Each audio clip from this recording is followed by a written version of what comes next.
Today, we are going to look at criminals that were eaten alive by dangerous animals, from a greedy poacher that was attacked by a pack of lions to a thief that was mercilessly mauled by dogs. Let's jump straight into it.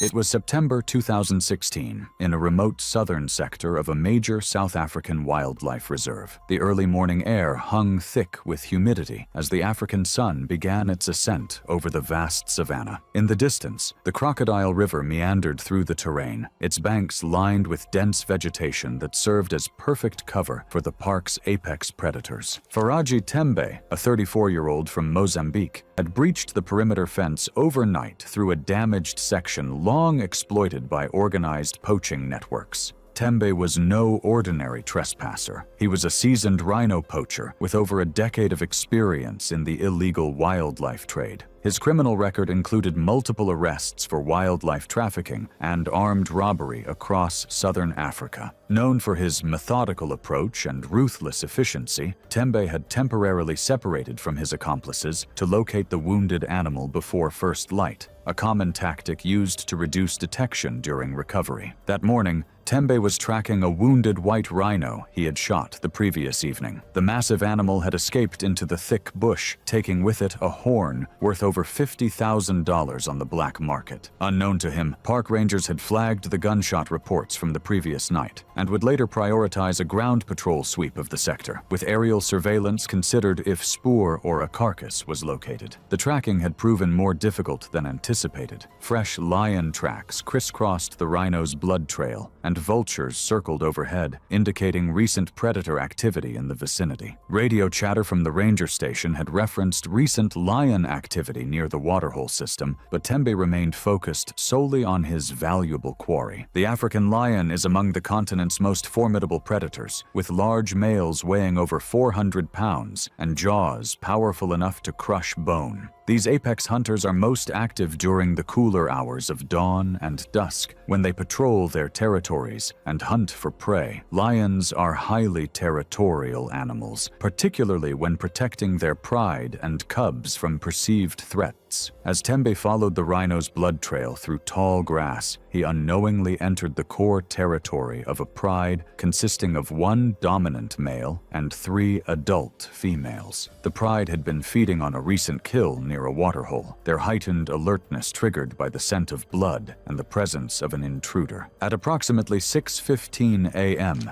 Tembe finally located the fallen rhino in a clearing surrounded by dense brush. The massive animal had succumbed to its wounds during the night. Tembe approached cautiously, rifle in hand, scanning the area for threats. Satisfied that he was alone, he slung his rifle across his shoulder and pulled out his mobile phone to document his prize, a common practice among poachers who needed proof for buyers in the illegal wildlife trade network. Tembe positioned himself near the rhino's head, angling his phone to capture both the animal and himself in frame. He pressed record and began filming, narrating details about the horn's size and quality in Portuguese as he panned the camera across the rhino's body. His narration was cut short by a guttural snarl from behind. Tembe spun around, phone still recording in his hand, just as a lioness erupted from the tall grass at close range. The sudden charge knocked Tembe backward over the rhino's body, his rifle clattering out of reach. The phone flew from his hand, landing several feet away in the grass, briefly stopping after impact, breaking its screen. As Tembe fell, another lioness lunged forward amid the chaos, biting into his lower body and pinning him as he struggled to regain footing. The dominant male, a fully grown adult weighing well over 350 pounds, rushed in to secure Tembe's upper body. With Tembe disoriented and unable to reach his rifle, the lions escalated rapidly, responding to the intrusion within their core territory. One lioness maintained her grip on Tembe's lower body as the male delivered repeated bites to the neck and upper torso. Tembe's screams echoed across the savanna before being abruptly silenced. The phone, partially obscured in the grass roughly 10 feet away, continued recording fragmented audio and intermittent, obstructed visuals of movement. The attack unfolded over several minutes before before active aggression subsided, with the lions remaining nearby in the surrounding brush. One lioness locked onto Tembe's legs while the dominant male clamped down across his shoulders and chest, applying lethal force. The attack was over within minutes, ending when Tembe succumbed to massive trauma and blood loss. The pride withdrew into the surrounding brush shortly after the incident. Park rangers located the scene during a routine patrol sweep prompted by earlier gunshot reports. Among the evidence recovered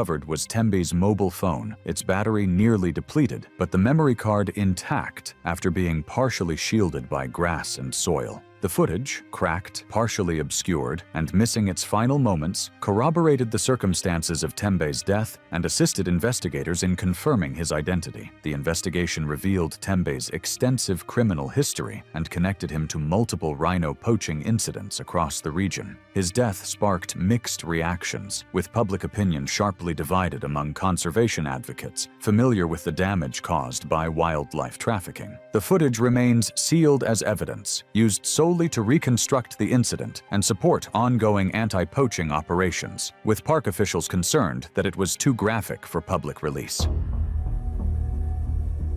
It was April 22, 2014, in Virunga National Park, Democratic Republic of Congo. The thick forest pressed close against the border areas, with the treetops blocking most of the afternoon light and making everything look green and dim. The park had long been a place of both beauty and danger, home to armed guards, endangered animals, and people who came in for reasons that rarely ended well. Samuel Ochieng was 33 years old, a Kenyan smuggler whose name was known along parts of the Congo border. He had grown up working random jobs in small towns, but turned to illegal trading when quick money proved easier than steady work. By his early 20s, he was moving stolen goods across borders, then switched to smuggling ivory. Local people described him as clever but careless, willing to take risks where others would not. Getting arrested in Kenya had slowed down his work for a while, but in 2014, he was back in business, crossing into Congo with two men he trusted. The plan that month was simple. They would move through Virunga after dark, looking for paths to move ivory tusks out of the park and back towards the border. The routes were dangerous, not just because of park rangers, but because of the land itself. Still, Samuel believed his knowledge of trails and his confidence in the wilderness would get them through. He had done it before. The local people had warned that gorillas were active in that area, especially a known silverback that led a family group in the thick plants. But Samuel ignored the advice. For him, the risk from wildlife was nothing compared to the money he could make. Virunga was filled with plants and animals. Vines hung low across narrow paths, and the ground was covered with leaves that softened each step. Insects buzzed constantly, and the heavy air made walking slow and tiring. The men carried machetes to clear the brush, their shirts wet with sweat. Rangers following at a distance saw them pause often to catch their breath. Even in daylight, the forest felt tight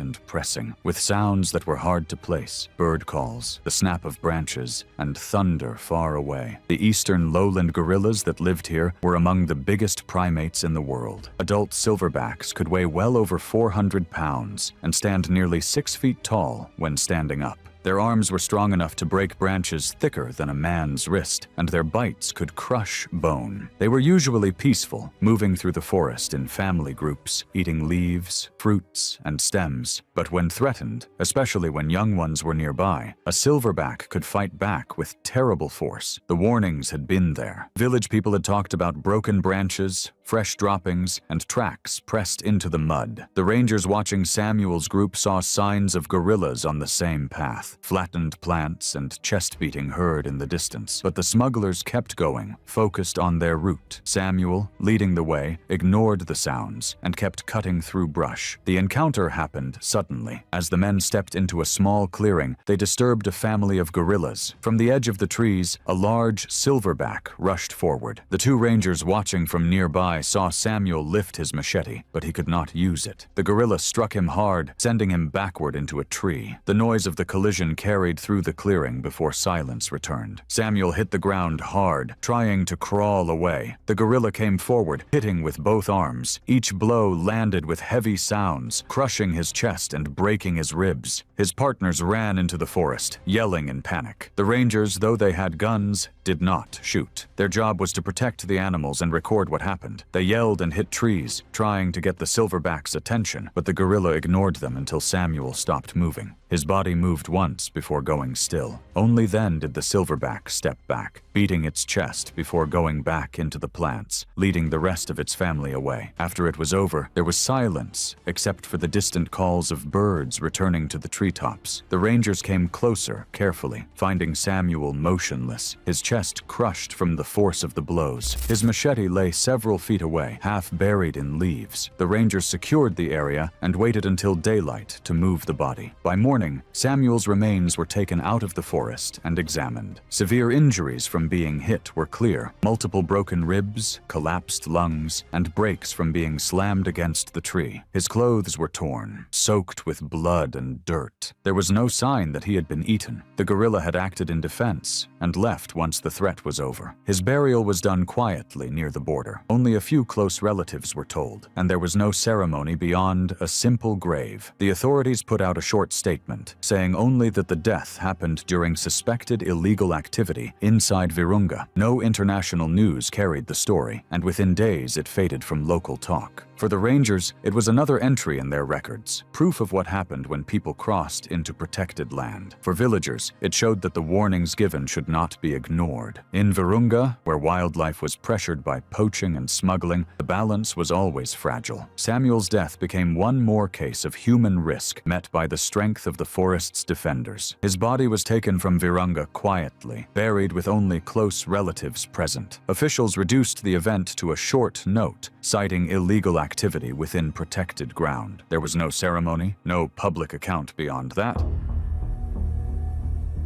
It was August 14th, 2014, along a remote stretch of the Adelaide River in Australia's Northern Territory. The dirt track leading toward the mangrove edge held fresh tire ruts and scattered debris from a brief, violent stop. Brent Joran, 29, had grown up in Palmerston, drifting in and out of mechanical work, petty theft, and probation terms. Hours earlier, he had fled a burglary gone wrong at a rural property outside Humpty Doo, abandoning a ransacked shed and a damaged lock behind him. His latest violation involved a stolen ute used in the attempted break-in, pushing him back into territory he often tried to leave behind. Brent was not unfamiliar with the Adelaide River region. He had camped nearby as a teenager and believed he understood how to navigate mangrove terrain. His habit of improvising escapes, combined with desperation over a likely return to prison, shaped his decisions that afternoon. The riverbank was lined with thick mangroves, their roots tangled in opaque, shifting water-colored brown by silt and tidal churn. Saltwater crocodiles in this region can exceed 15 feet in length, capable of explosive bursts from below and applying bite forces sufficient to crush bone and anchor prey before performing a death roll. They often hover just beneath the water surface, waiting for vibration or movement close to shore. Just minutes earlier, police responding to the burglary report had circulated warnings of heightened crocodile activity due to warm tides pushing larger males upriver. Two officers in pursuit of Brent saw fresh slide marks near the bank and tried to halt him, but he either dismissed the warnings or didn't hear it at all, convinced that fast swimming would carry him safely across. According to the report, Brent reached the edge at speed, splashing into shallow water while glancing back at the approaching officers. They ordered him to return to shore, but he moved farther in, water rising to his waist within seconds. The officers advanced along the track, trying to maintain visual contact. From their vantage, Brent's movements looked unsteady. The riverbed softened under his steps, pulling him slightly down as he pushed forward. The surface behind him shifted in a widening swirl, a signal the officers recognized instantly. The water displaced outward in a slow, heavy motion inconsistent with fish or tidal debris. Brent appeared unaware, continuing forward, arms pumping, creating vibrations that carried through the silty water. The next moment, a dark mass surged upward from below, and the river river erupted with a splash that threw sediment and water into the air. A saltwater crocodile, approximately 14 to 15 feet long, rose at an angle beneath Brent, clamping its jaws around his right hip and lower torso. The force bent him sideways. The croc's jaws closed with a grip designed to immobilize, and the momentum pulled both predator and victim into deeper water with almost no surface splash. Brent's body twisted as the crocodile rolled, mostly submerged, with occasional small splashes of limbs breaking the surface. The officer saw brief, fleeting glimpses of his legs and torso as the croc spun, using its full weight to tear through muscle and joint structures. The water frothed into a mixture of mud and red, the churn expanding into a spiral. Brent surfaced once, upper body partially visible, arms drifting outward before the croc seized him again across the ribcage and pulled him under. A brief, partial resurfacing showed the crocodile holding Brent's upper body angled across its jaws, the head and shoulders visible only for a fraction of a second, before another downward surge swallowed both into murky brown. The officers shouted for him, though they later acknowledged it was reflexive. The river had already taken control of the outcome. The water settled slowly, with only scattered bubbles and a widening stain marking the location of the struggle. For nearly half a minute, nothing moved. Then a single ripple traveled across the surface farther downstream, indicating the croc's continued movement into deeper channels. Mangrove roots shifted lightly as the current adjusted around them, but no further sign of Brent appeared. The officers radioed NT control immediately, reporting a confirmed crocodile attack during a foot pursuit and marking the approximate submersion point for responding units. A water police vessel arrived 21 minutes later, sweeping the area with spotlights and probes. No body was recovered. The river's silt and tidal channels made retrieval impossible.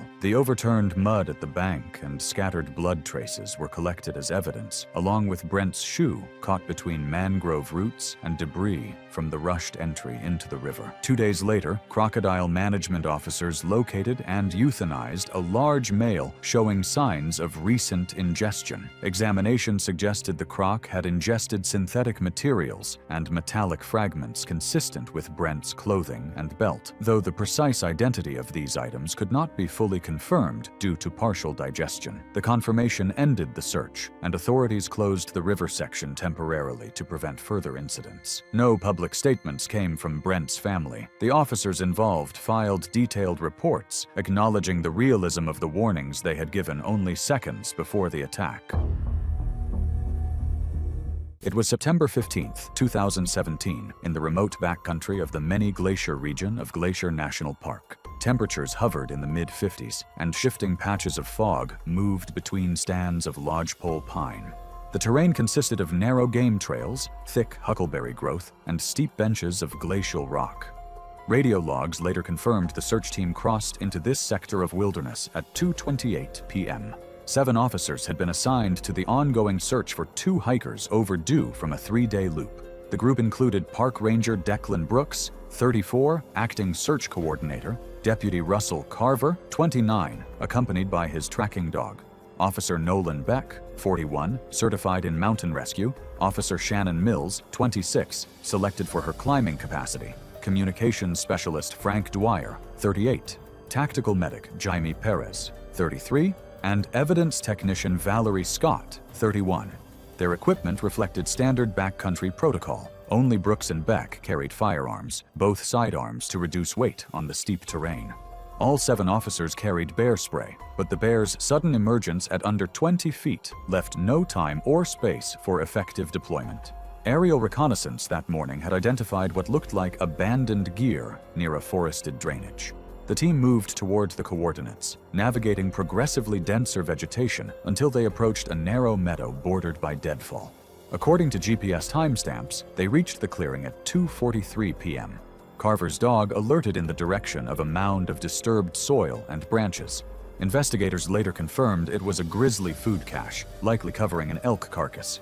The surrounding terrain funneled the officers into a tight formation roughly 15 feet across. Dense brush blocked any spread-out approach, and a sloped rise limited retreat. They began documenting the mound and scanning for clues linked to the missing hikers. Signs of active caching, strong odor, fresh soil, debris patterns were present but unrecognized in the moment. The dog's behavior shifted sharply seconds before movement was detected in the brush. Grizzly bears in this region are known for strong territorial behavior around cached carcasses. Limited visibility, dense vegetation, and high food competition make defensive encounters more likely in late summer. At 2:47 p.m., a large adult grizzly emerged abruptly from dense huckleberry cover less than 20 feet from Brooks and Carver. The sudden proximity eliminated any opportunity for controlled repositioning.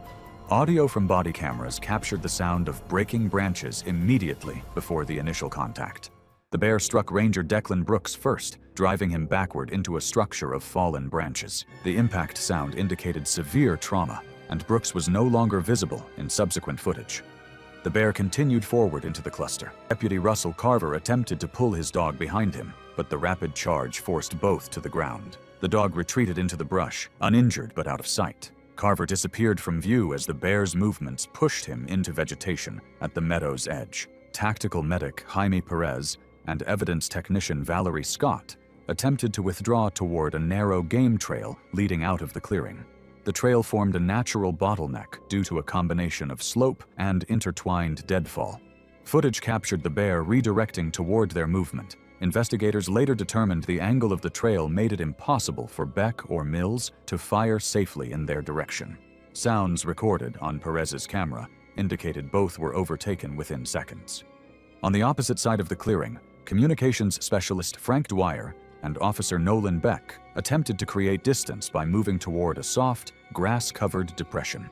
Both slipped in the moisture accumulated there. Dwyer's camera recorded ground impacts and rapid movement through brush consistent with close contact. A brief frame from Beck's camera showed the bear's shoulder and head before the device lost orientation completely. Officer Shannon Mills, positioned partially behind a cluster of branches, discharged several rounds from her sidearm. Forensic analysis later showed the rounds struck vegetation in front of her due to obstructed sightlines. The bear's retreat path crossed directly through her position. The impact knocked her against the base of a whitebark pine, resulting in fatal injuries. Radio logs indicate the attack ended at approximately 2:52 p.m. The dog returned to the clearing roughly 10 minutes later. Recovery teams reached the site 4 hours after the final transmission, navigating steep terrain and conducting wildlife safety checks before entry. All 7 officers were located within a radius of approximately 40 yards. Autopsies confirmed that Brooks, Carver, Beck, Mills, Dwyer, Perez, and Scott each died from injuries consistent with a defensive attack by a large grizzly.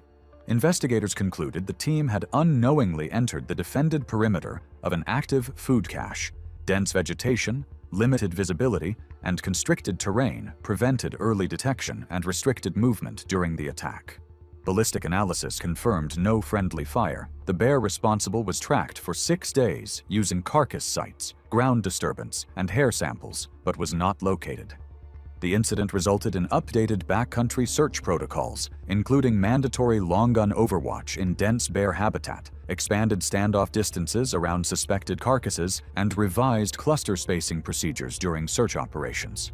A joint memorial was later established for the 7 officers. Their deaths remain one of the most severe defensive grizzly encounters documented in the region.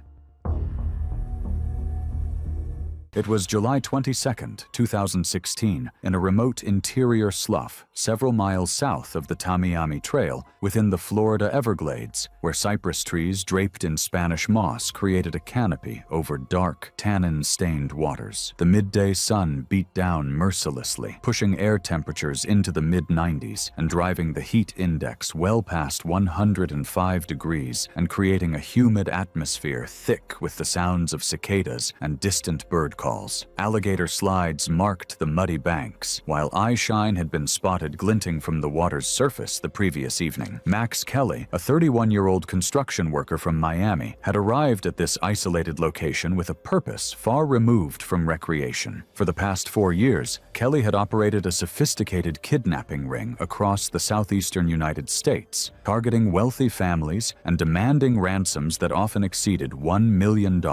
His latest victim, an 8-year-old child from a prominent Tampa family, had been murdered when the ransom exchange went wrong, leaving Kelly with evidence that needed to disappear permanently. Kelly was accompanied by his wife Erin, 29, and brother Sean, 33, both integral members of his criminal organization. The trio had rented a John boat from a local outfitter, despite warnings about entering the backwater areas during summer months when alligator nesting activity reached its peak. The family had developed a systematic approach to evidence disposal, always choosing remote locations where they believed remains would never be recovered. Sean had mounted a small action camera on the boat's bow, while Kelly wore a waterproof chest-mounted camera as insurance against potential legal complications. They had used similar disposal methods successfully in other states, but had never operated in an environment as dangerous as the Everglades during peak summer. American alligators are among the most formidable predators in North America, with large males occasionally exceeding 11 to 12 feet in length and weighing between 500 and 800 pounds. These ancient reptiles possess one of the strongest bite forces in the animal kingdom, capable of crushing bone and maintaining an inescapable grip on large prey. During summer months, territorial behavior intensifies as males defend nesting areas. Alligators are opportunistic ambush predators that respond primarily to vibrations, movement, and close-range scent cues. At approximately noon, Kelly waded into the murky water wearing chest-high waders and carrying weighted bags containing his victims' remains. His plan was to sink the evidence in what he believed was the deepest part of the channel, underestimating the sudden depth shifts common in Everglades sloughs. The bags had developed small tears during transport, creating a faint but detectable blood trail. Unknown to Kelly, a massive territorial male alligator estimated to exceed 12 feet in length had been patrolling this section of the slough, drawn by sustained water disturbance, vibration,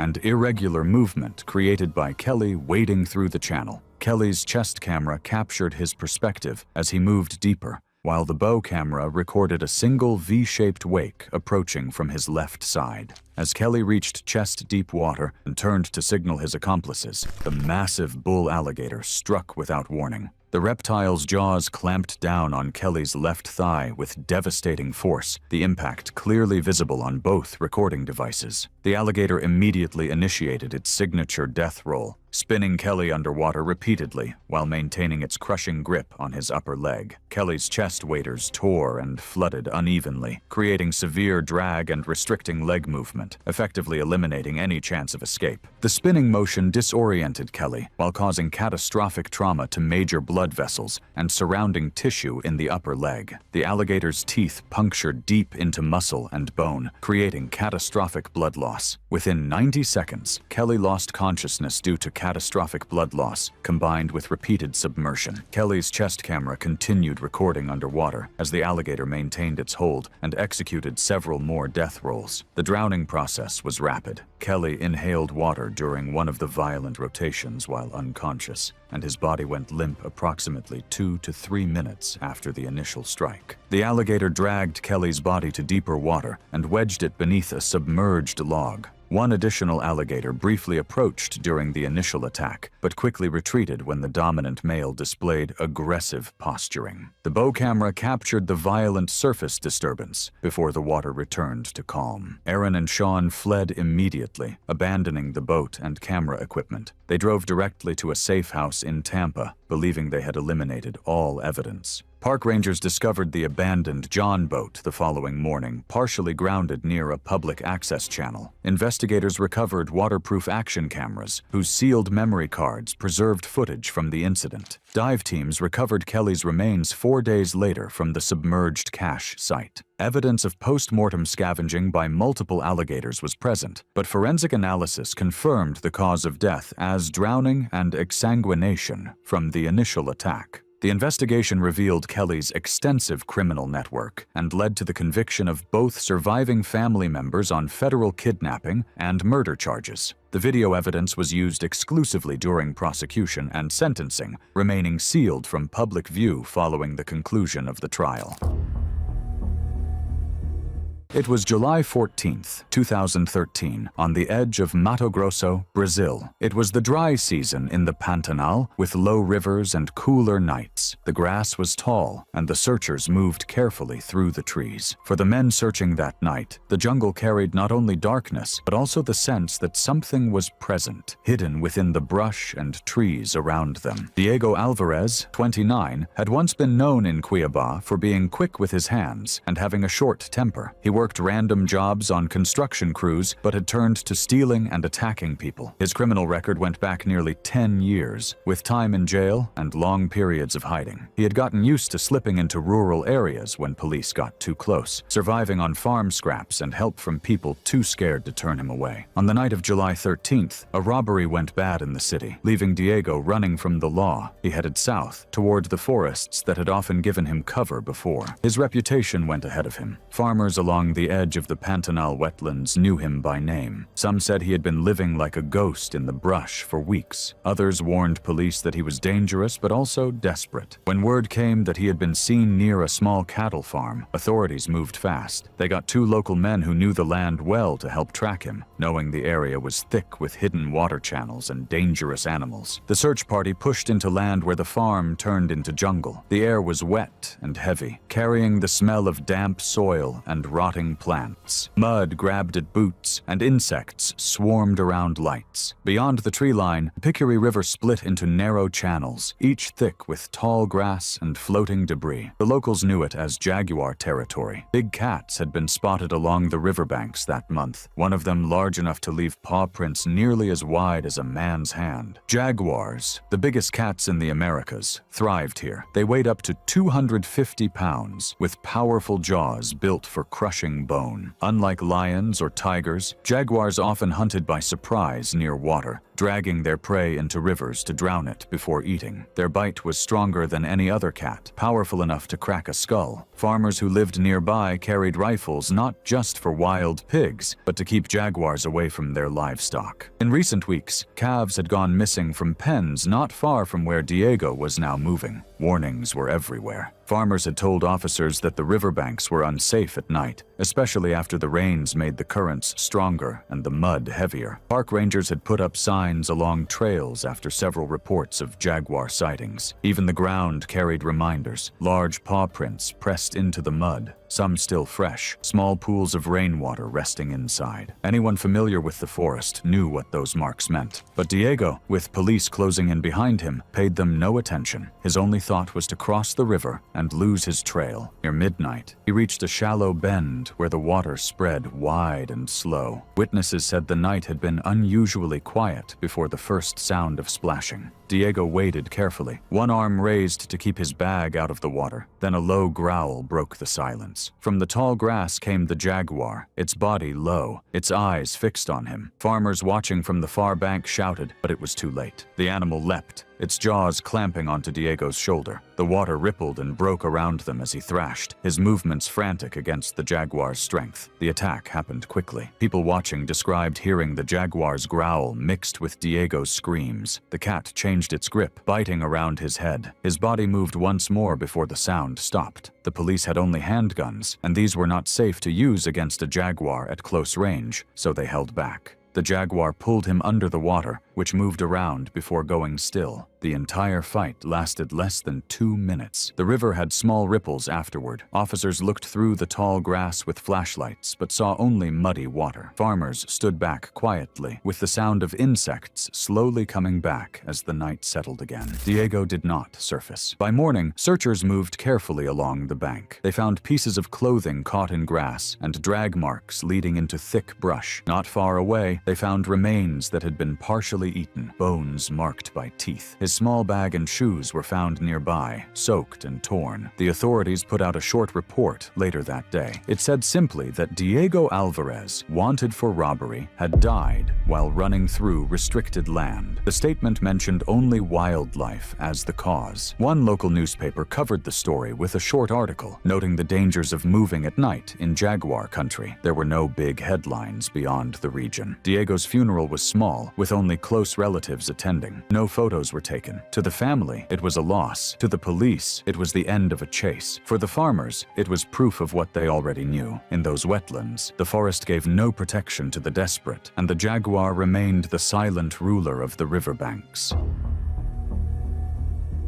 It was October 3rd, 2015, in a restricted corner of the Białowieża forest in Poland. The dense undergrowth and hidden brush mounds provided perfect cover for wildlife, and every step through the clearing brought a criminal closer to the animals he had chosen to ignore. Tomasz Welen, 42, had built his life around avoiding attention. A small-time illegal logger and occasional poacher, he worked alone by habit and necessity, preferring to move through remote sections of the forest where rangers rarely patrolled. He had done construction years earlier, but inconsistent pay and fines pushed him into selling protected timber to roadside furniture makers who valued discreet suppliers. He had planned the trip after spotting a fallen oak 2 days earlier from a distance. The beam-sized trunk was worth enough to cover 2 weeks of expenses. He skimmed warnings about heightened animal activity that autumn, dismissing them as routine. He just wanted to retrieve the tree, make his sale,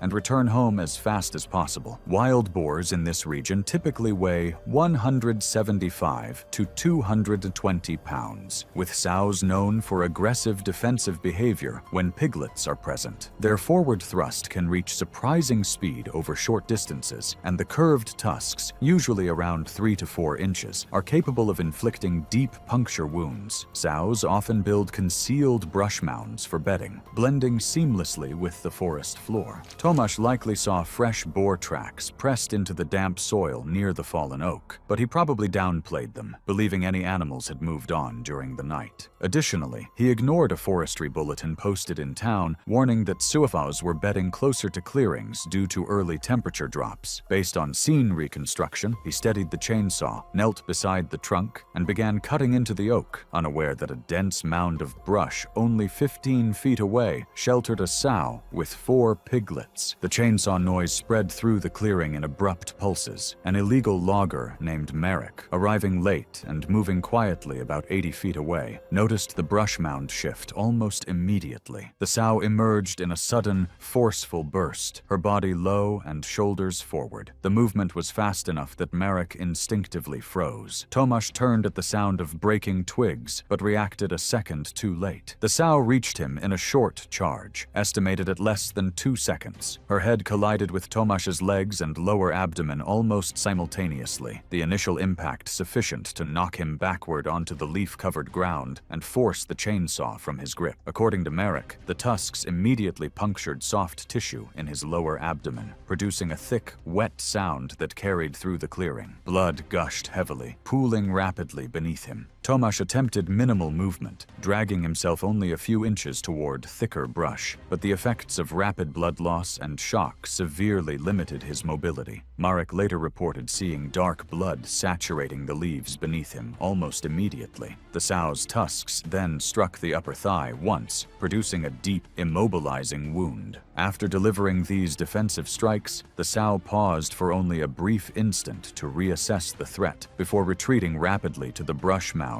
where her piglets were concealed. The clearing fell quiet except for the ongoing sound of blood soaking into the forest floor. Marek stayed hidden for several minutes, watching for any sign of the sow returning. When he finally approached from the side, he saw Tomasz lying on his back, unresponsive. The abdominal wound was immediately catastrophic, with severe damage visible, while the thigh injury had bled heavily into the leaves, confirming death had likely occurred within moments of the attack. Recognizing he could not help, he retreated. After several hours of internal conflict, he returned to the nearest ranger post and turned himself in, explaining exactly what he had witnessed and providing precise coordinates of the scene. Forest rangers reached the site 29 minutes after Marek's call. By then, Tomasz had died from rapid hemorrhagic shock consistent with massive soft tissue trauma. Rangers documented the scene, noting the proximity of the brush mound and the clear defensive motive behind the attack. Merrick's testimony allowed them to understand the full circumstances and verify the sequence of events. The incident was later summarized in a short local report attributing the death to illegal activity in protected territory. Patrols in the restricted zone increased temporarily, and officials credited Merrick's honesty in aiding the investigation and clarifying what had occurred.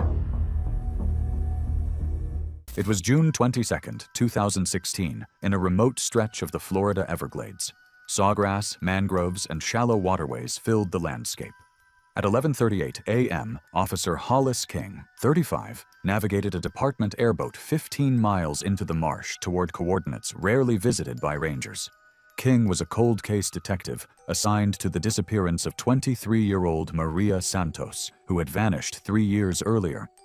Internal reviews documented his tendency to pursue leads independently, often without notifying colleagues of his movements.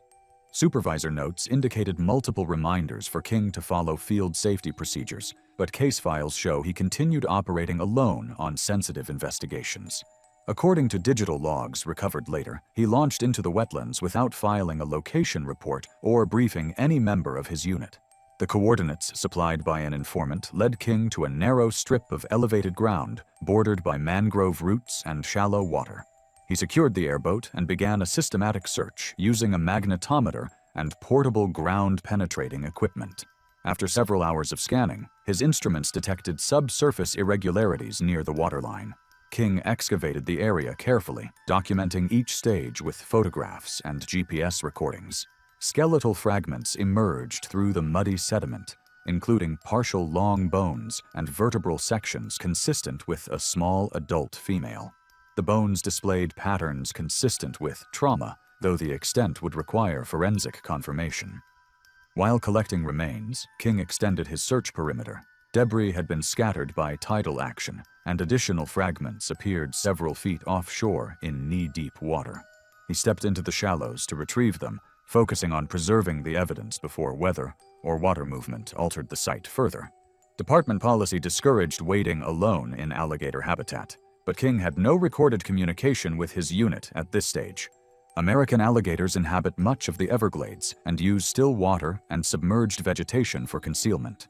Adult males can exceed 12 feet in length and weigh close to 1,000 pounds. Their jaw structure allows them to generate powerful crushing bites, and their ambush behavior relies on remaining motionless before striking with sudden acceleration over short distances. Unbeknownst to King, a large alligator had been resting among mangrove roots roughly 50 feet away. As King moved through the water, silt and minor disturbances drew the animal's attention. The alligator advanced slowly, using the turbid conditions to mask its approach. At approximately 3:17 p.m., while King bent to retrieve another fragment, the alligator surged forward from the side, clamping onto his lower left leg just below the knee. The conical teeth penetrated the waders and underlying tissue, anchoring the bite. The initial strike pulled King off balance and into the water. Body camera audio later recovered captured splashing and a brief exhalation before the feed distorted underwater. The alligator executed a single rapid death roll sequence, lasting only a few seconds, consistent with typical behavior intended to destabilize prey. The rotation caused severe trauma to King's lower limb and forced him fully beneath the surface. After the roll, the animal adjusted its grip and dragged King deeper into the channel, away from the bank. A brief gap in the footage indicated King surfaced momentarily. During that interval, he managed to activate his emergency radio, transmitting an incomplete distress call before being pulled underwater again. The alligator maintained contact, but did not perform extended rolling. Forensic analysis later determined that additional bite marks and compressive trauma across King's torso and upper arm occurred during this submerged contact. The combination of blood loss, limb trauma, and water aspiration resulted in rapid incapacitation. Once movement ceased, the alligator released King and withdrew toward deeper water. Currents carried the body into a submerged depression bordered by thick vegetation.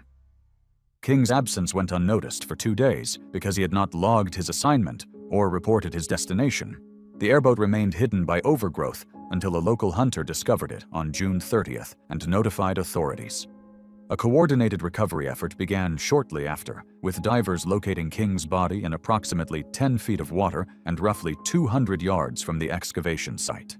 The remains showed clear evidence of an alligator encounter based on bite patterns, tissue damage, and water immersion indicators.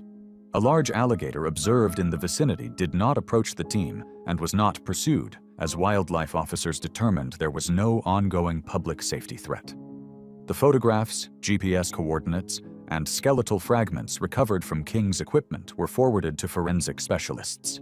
DNA analysis identified the remains as belonging to Maria Santos. The trauma patterns and location matched witness statements, linking 2 individuals to her disappearance. Both suspects were later arrested and convicted on charges related to her death, supported largely by the evidence King had recovered before the attack. Following the incident, King's department implemented updated protocols requiring electronic check-ins, mandatory partner assignments for field investigations in hazardous environments, and enhanced training on wildlife risk assessment. Internal reviews cited King's failure to communicate his location as a primary factor that delayed his discovery. The case underscored the operational risks associated with solitary fieldwork in remote wetlands, where environmental hazards can rapidly escalate beyond an investigator's control. It was February 14, 2016, at a private estate outside Las Vegas, Nevada. The desert landscape stretched beyond the compound's high walls, dotted with Joshua trees and rocky outcroppings glowing amber in the pre-dawn darkness. The estate belonged to a reclusive billionaire collector who maintained a privately owned exotic animal enclosure, operating under Nevada state exemptions and limited federal oversight. Security lighting cast long shadows across the gardens, while motion sensors monitored every entrance. Tessa James, a 28-year-old international art thief from Romania, had spent months planning this heist. Her criminal record spanned 3 continents, with successful thefts from museums and private collections worth millions. James was known for her meticulous preparation and ability to bypass sophisticated security systems. She specialized in targeting impossible heists that other criminals wouldn't attempt, driven by both greed and an obsession with proving her superiority over law enforcement. Her partner, Tim Slaw, a 31-year-old electronics specialist, waited in a van outside the perimeter. Slaw had successfully disabled the estate's alarm systems and provided James with detailed blueprints of the building layout. However, the architectural plans Slaw relied on were outdated renovation schematics, a mistake that would prove fatal.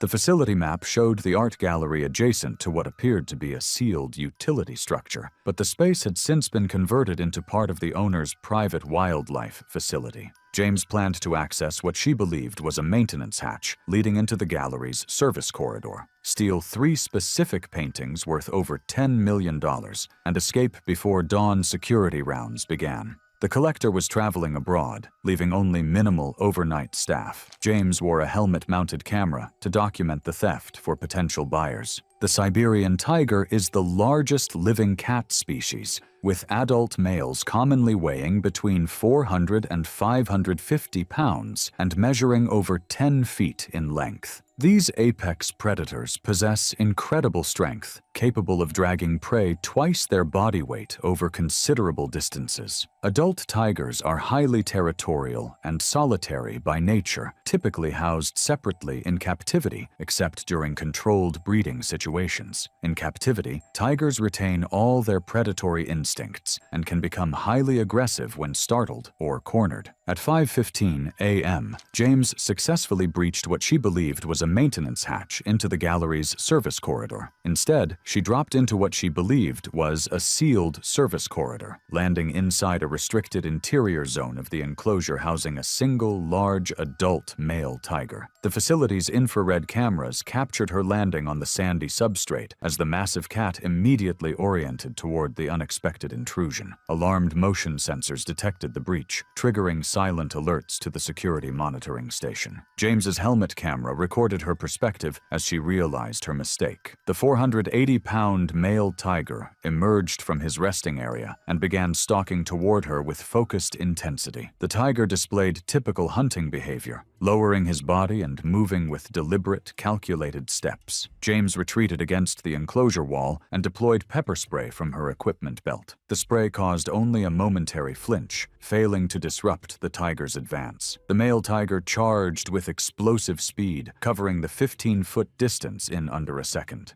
The impact knocked James to the ground as 480 pounds of muscle and bone collided with her body. The tiger delivered a crushing bite along the side of her neck, crushing soft tissue and major blood vessels along the side of her neck. The initial bite caused catastrophic trauma to the neck region, resulting in rapid loss of consciousness. The tiger maintained his grip, pinning James's body with his massive forelimbs. Within moments, James lost consciousness due to massive vascular trauma and neurological shock. The tiger maintained his grip until movement ceased. Security footage later showed the animal remaining in contact with the body until staff intervention. After approximately 12 to 15 minutes, delayed by the size of the estate, nighttime staffing levels, and containment procedures, facility staff completed emergency protocols and responded to the breach alert. Following established emergency procedures, they approached the secondary access point while maintaining visual contact through surveillance feeds, using air horns and discharged fire extinguishers to create noise, visual disruption, and cold bursts of CO2. They managed to separate the tiger from James's body and secure him in the adjacent holding area, but she had already succumbed to her injuries. The investigation revealed James's extensive criminal background and her connection to an international art theft ring. The helmet camera footage was taken in for investigation, and it provided clear evidence of the break-in attempt and the circumstances leading to her death. Her partner, Slaw, was arrested attempting to flee the scene and later convicted on multiple charges related to the heist. The video was retained strictly for investigative review and legal proceedings, never broadcast or released beyond law enforcement channels. Following a formal investigation, authorities found no criminal liability on the part of the estate owner, citing compliance with containment standards, signage requirements, and security protocols.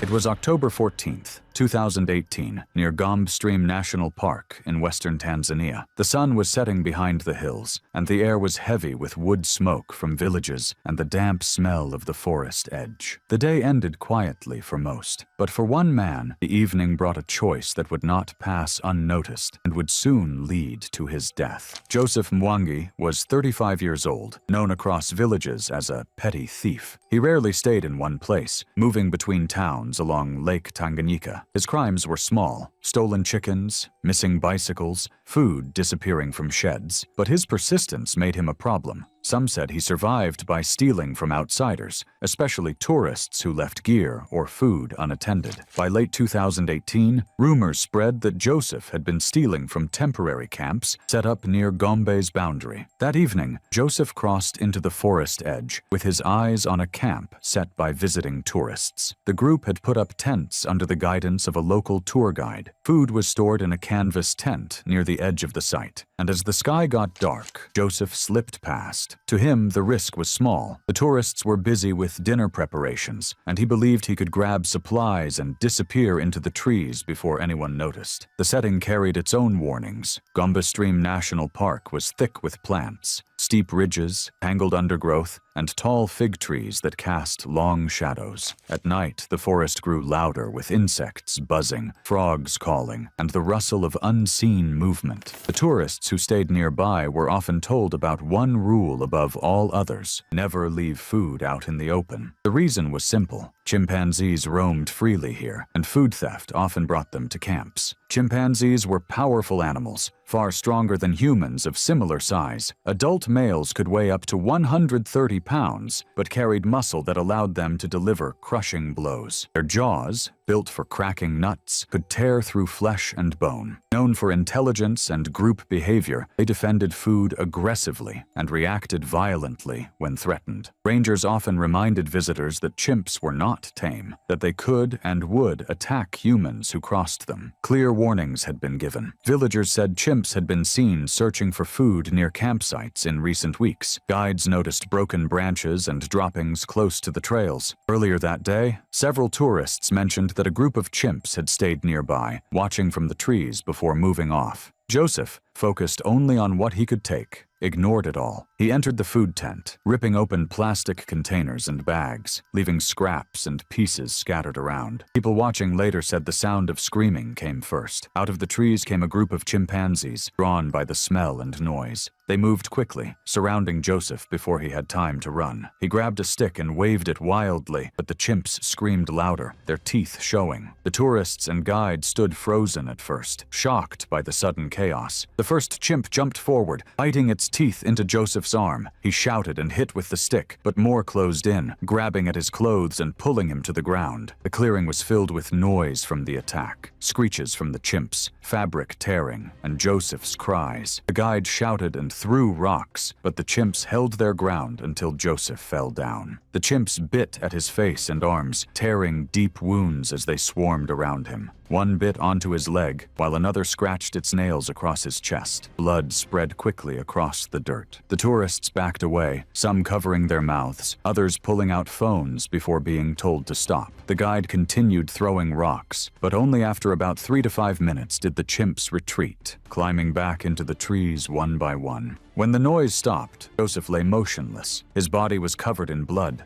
clothes torn to pieces, skin ripped in multiple places. The stick he had carried was broken in half beside him. The camp fell into a heavy silence, broken only by the distant calls of night birds. Rangers got there later that evening, called by the guide. They came closer carefully, worried about the chimps returning. Joseph showed no signs of life, his injuries too bad. They wrapped his body and carried him out under torchlight, the tourists following quietly behind. His remains were taken back to the village, leaving behind only a trampled patch of earth and the scattered food scraps that had started the attack. The funeral was held the next day. It was small, with only close relatives attending who accepted the body without ceremony. There were no long speeches or memorials, only the quiet burial of a man who had lived on the edges of the law. Authorities put out a short report describing the death as the result of trespassing and theft. They warned again of the dangers of approaching chimpanzees and reminded camps to secure food. There was no broader coverage, only whispers in nearby villages and the memory of those who saw the attack happen. For the tourists, it was an image they carried home, the sudden violence of animals defending their territory, and a man whose last act was reaching for food in the wrong place at the wrong time.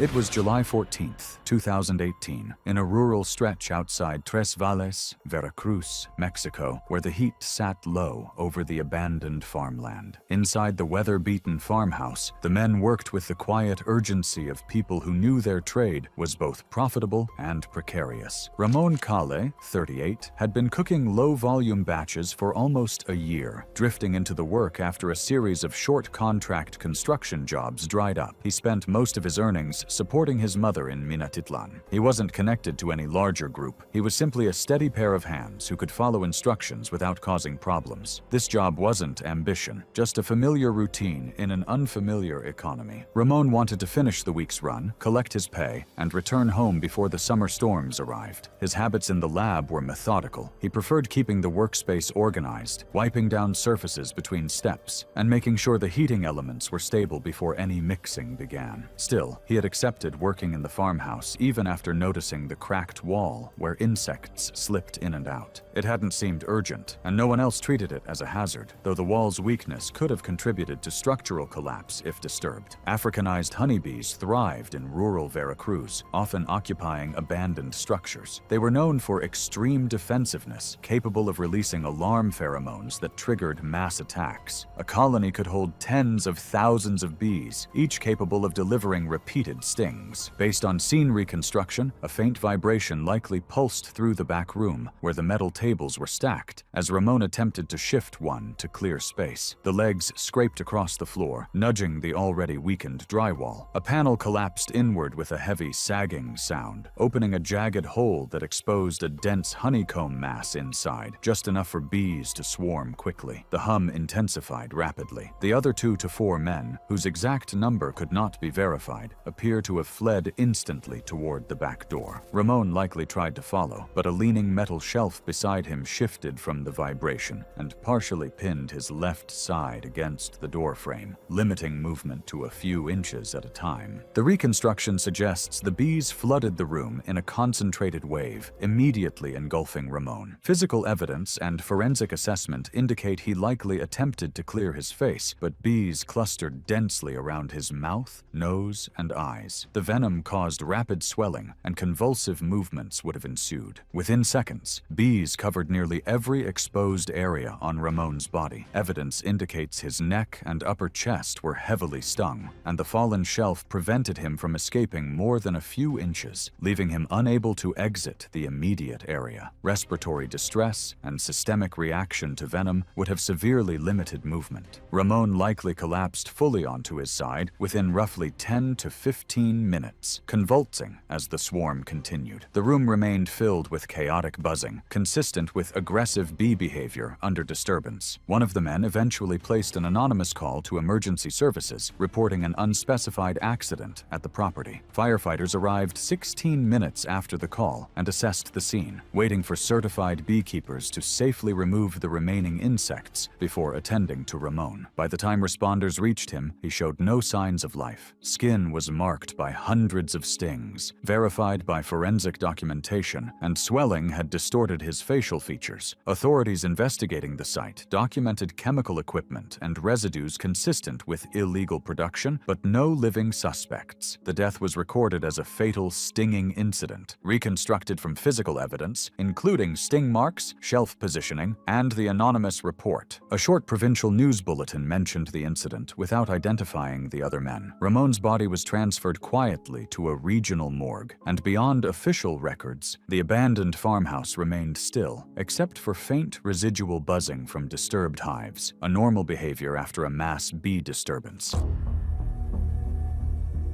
It was March 8, 2018, in a rural industrial corridor on the outskirts of Harris County, Texas. Low warehouses, storage lots, and abandoned farm structures formed a patchwork across the area, with overgrown brush creeping through broken fencing. Afternoon temperatures sat in the high 70s, and a dry wind carried dust across cracked concrete foundations scattered between rusting metal buildings. At 3:52 p.m., law enforcement units surrounded a fenced compound suspected of being used by armed suspects for illegal activities. Later reports identified the site as an unlicensed exotic animal holding facility operating out of a converted warehouse. Officer Elodie Vance, 28, a certified SWAT tactical medic with prior military deployment experience, was assigned to the entry element providing medical support during the operation. Personnel records noted her capability to move with the front team during high-risk entries, where her role combined medical readiness with defensive responsibilities. Alongside her were 5 additional officers assigned to exterior containment and breach support. None of the responding units were initially aware that large exotic animals were present in the warehouse. Information obtained during the initial perimeter sweep suggested multiple suspects were inside and potentially holding 2 employees against their will. The building showed evidence of recent occupation, including fresh tire marks, blocked windows, reinforced metal doors, and makeshift cages stacked near a loading ramp. At 4:15 p.m., the tactical team executed the planned breach, entering through the eastern service bay after mechanical tools opened the door. Inside, officers immediately encountered a chaotic layout of narrow corridors and improvised animal enclosures made from reinforced steel panels. According to a later investigation, the suspects had kept a number of exotic cats in the building for undisclosed activities. The presence of these animals had not been detected during the initial surveillance due to covered windows and insulated interior walls. Movement within the structure was restricted, forcing officers into staggered single-file configurations as they advanced. During the breach, gunfire was exchanged between officers and a suspect positioned near a row of metal cages. Ballistics and structural analysis later confirmed that several rounds struck one of the deteriorating panels. The impact weakened an already corroded locking mechanism. Body-worn camera footage captured the metallic snap of the compromised latch, followed by the sound of a large animal shifting inside the enclosure. Seconds later, a full-grown Siberian tiger, estimated at approximately 420 pounds, forced its way through the damaged door and entered the central aisle. Siberian tigers are powerful solitary predators built for short, explosive bursts of force. Adult males possess dense forelimb musculature, heavy shoulder mass, and claws capable of inflicting severe trauma within seconds during close-quarters encounters. The team withdrew along the corridor to establish containment, but the confined space and limited visibility created a bottleneck. During the rapid movement, Officer Daniel Ruiz, positioned near the rear of the formation, lost footing on scattered debris and sustained a leg injury. Vance, assigned to the rear medical support position, moved to Ruiz's location as the other officers continued toward the exit to secure the structure from outside. The tiger moved erratically through the corridor, disoriented by gunfire and the confined space. Thermal imaging later showed it turning away from the main group and moving toward the section where Ruiz had fallen. Vance positioned herself between the injured officer and the approaching animal, using a steel storage unit as partial cover. The narrow hallway and rapid movement left no opportunity to deploy any chemical deterrent safely. According to body camera audio, the tiger closed the remaining distance in seconds. Vance discharged 2 rounds from her sidearm at close range, but the animal's shoulder mass absorbed both impacts without altering its momentum. The tiger collided with her, and the impact forced both into the corner formed by the storage unit and the wall. Ruiz's camera captured only partial movement and the sound of a brief struggle, including low growls and a single sharp vocalization from Vance before she fell from view. Forensic examination later confirmed she sustained significant bite and compressive injuries during the close-quarters contact, consistent with a short-duration tiger attack inside a confined space. The entire physical sequence lasted approximately 10 seconds.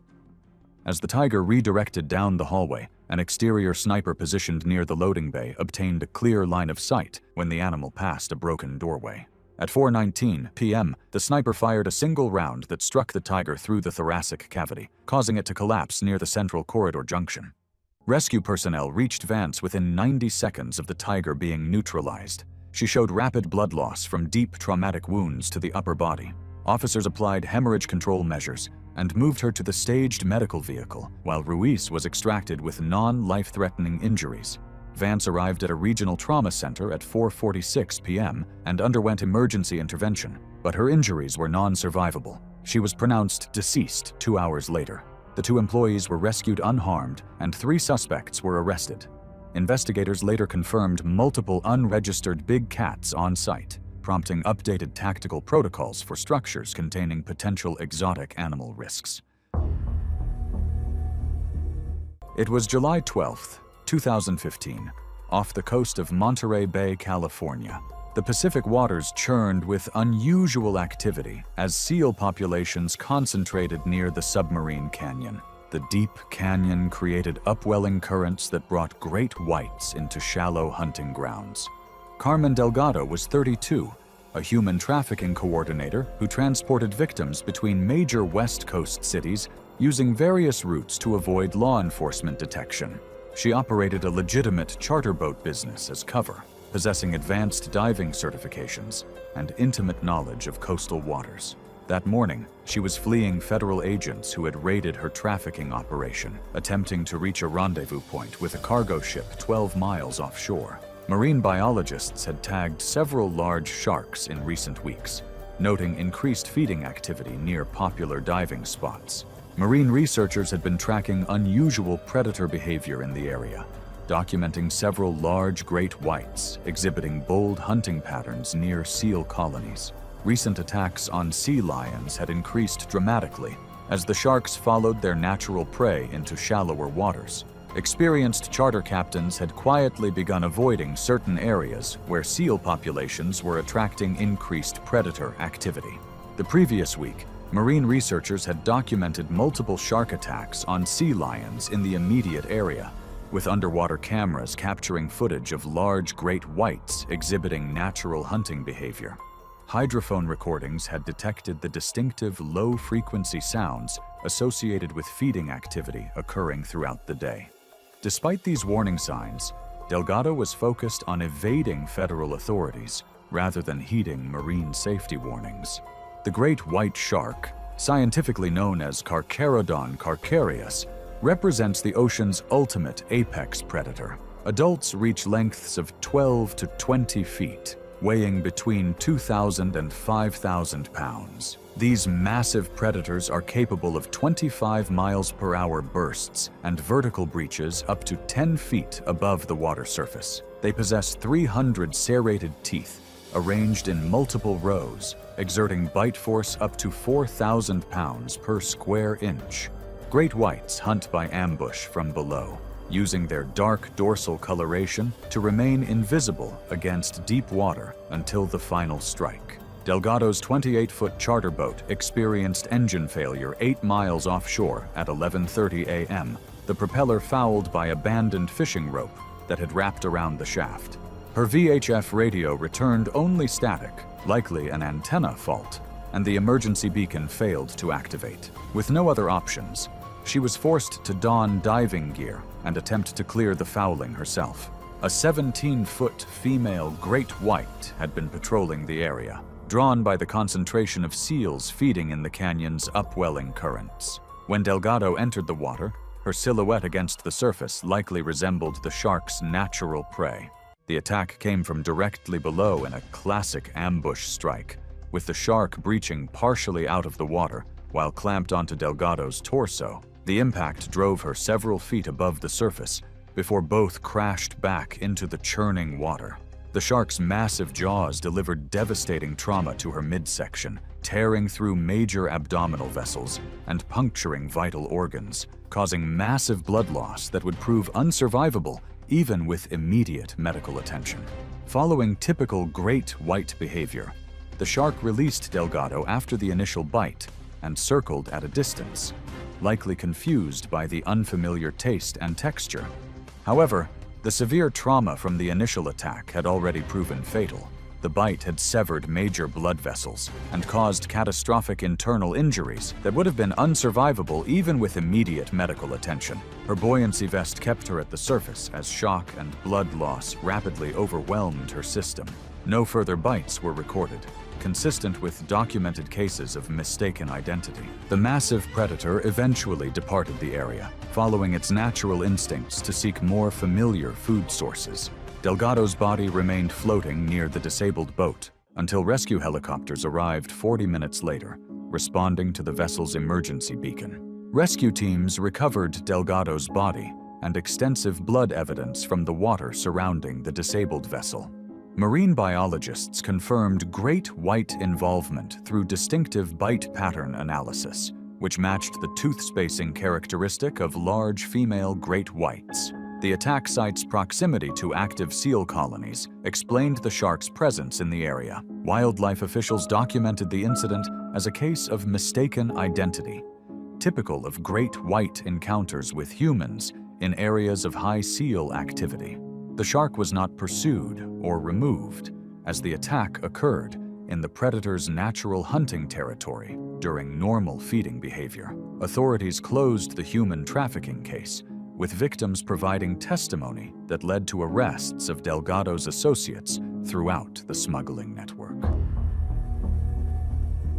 It was August 19, 2017, near the border of the Sundarbans mangrove forest. The tides shifted with the moon, and the air held the smell of salt and damp earth. To visitors, the forest seemed unknown, but to locals it was known for danger. Few went into the restricted zones without cause, and many who did not return. Rakesh Verma was 27 years old and newly out of prison after serving a sentence for armed robbery. He had grown up in a poor district in India, drifting into crime as a teenager. Short sentences never slowed him down, and his reputation became that of a man who sought quick profit wherever he could find it. After his release in mid-2017, he joined a group of men who were harvesting timber illegally from the Sundarbans. Demand for mangrove wood was high, and the profits were worth the danger. Rakesh's work was basic, from cutting trees with an axe to carrying the logs, and leave quickly before rangers arrived. He had no family responsibilities and little to lose, which made him an easy recruit. He had entered the Sundarbans once before, narrowly avoiding detection, and believed he could do it again. Though he knew the forest was tiger country, the promise of fast money outweighed the warnings. The Sundarbans was a labyrinth of tidal rivers, mud flats, and dense mangrove trees.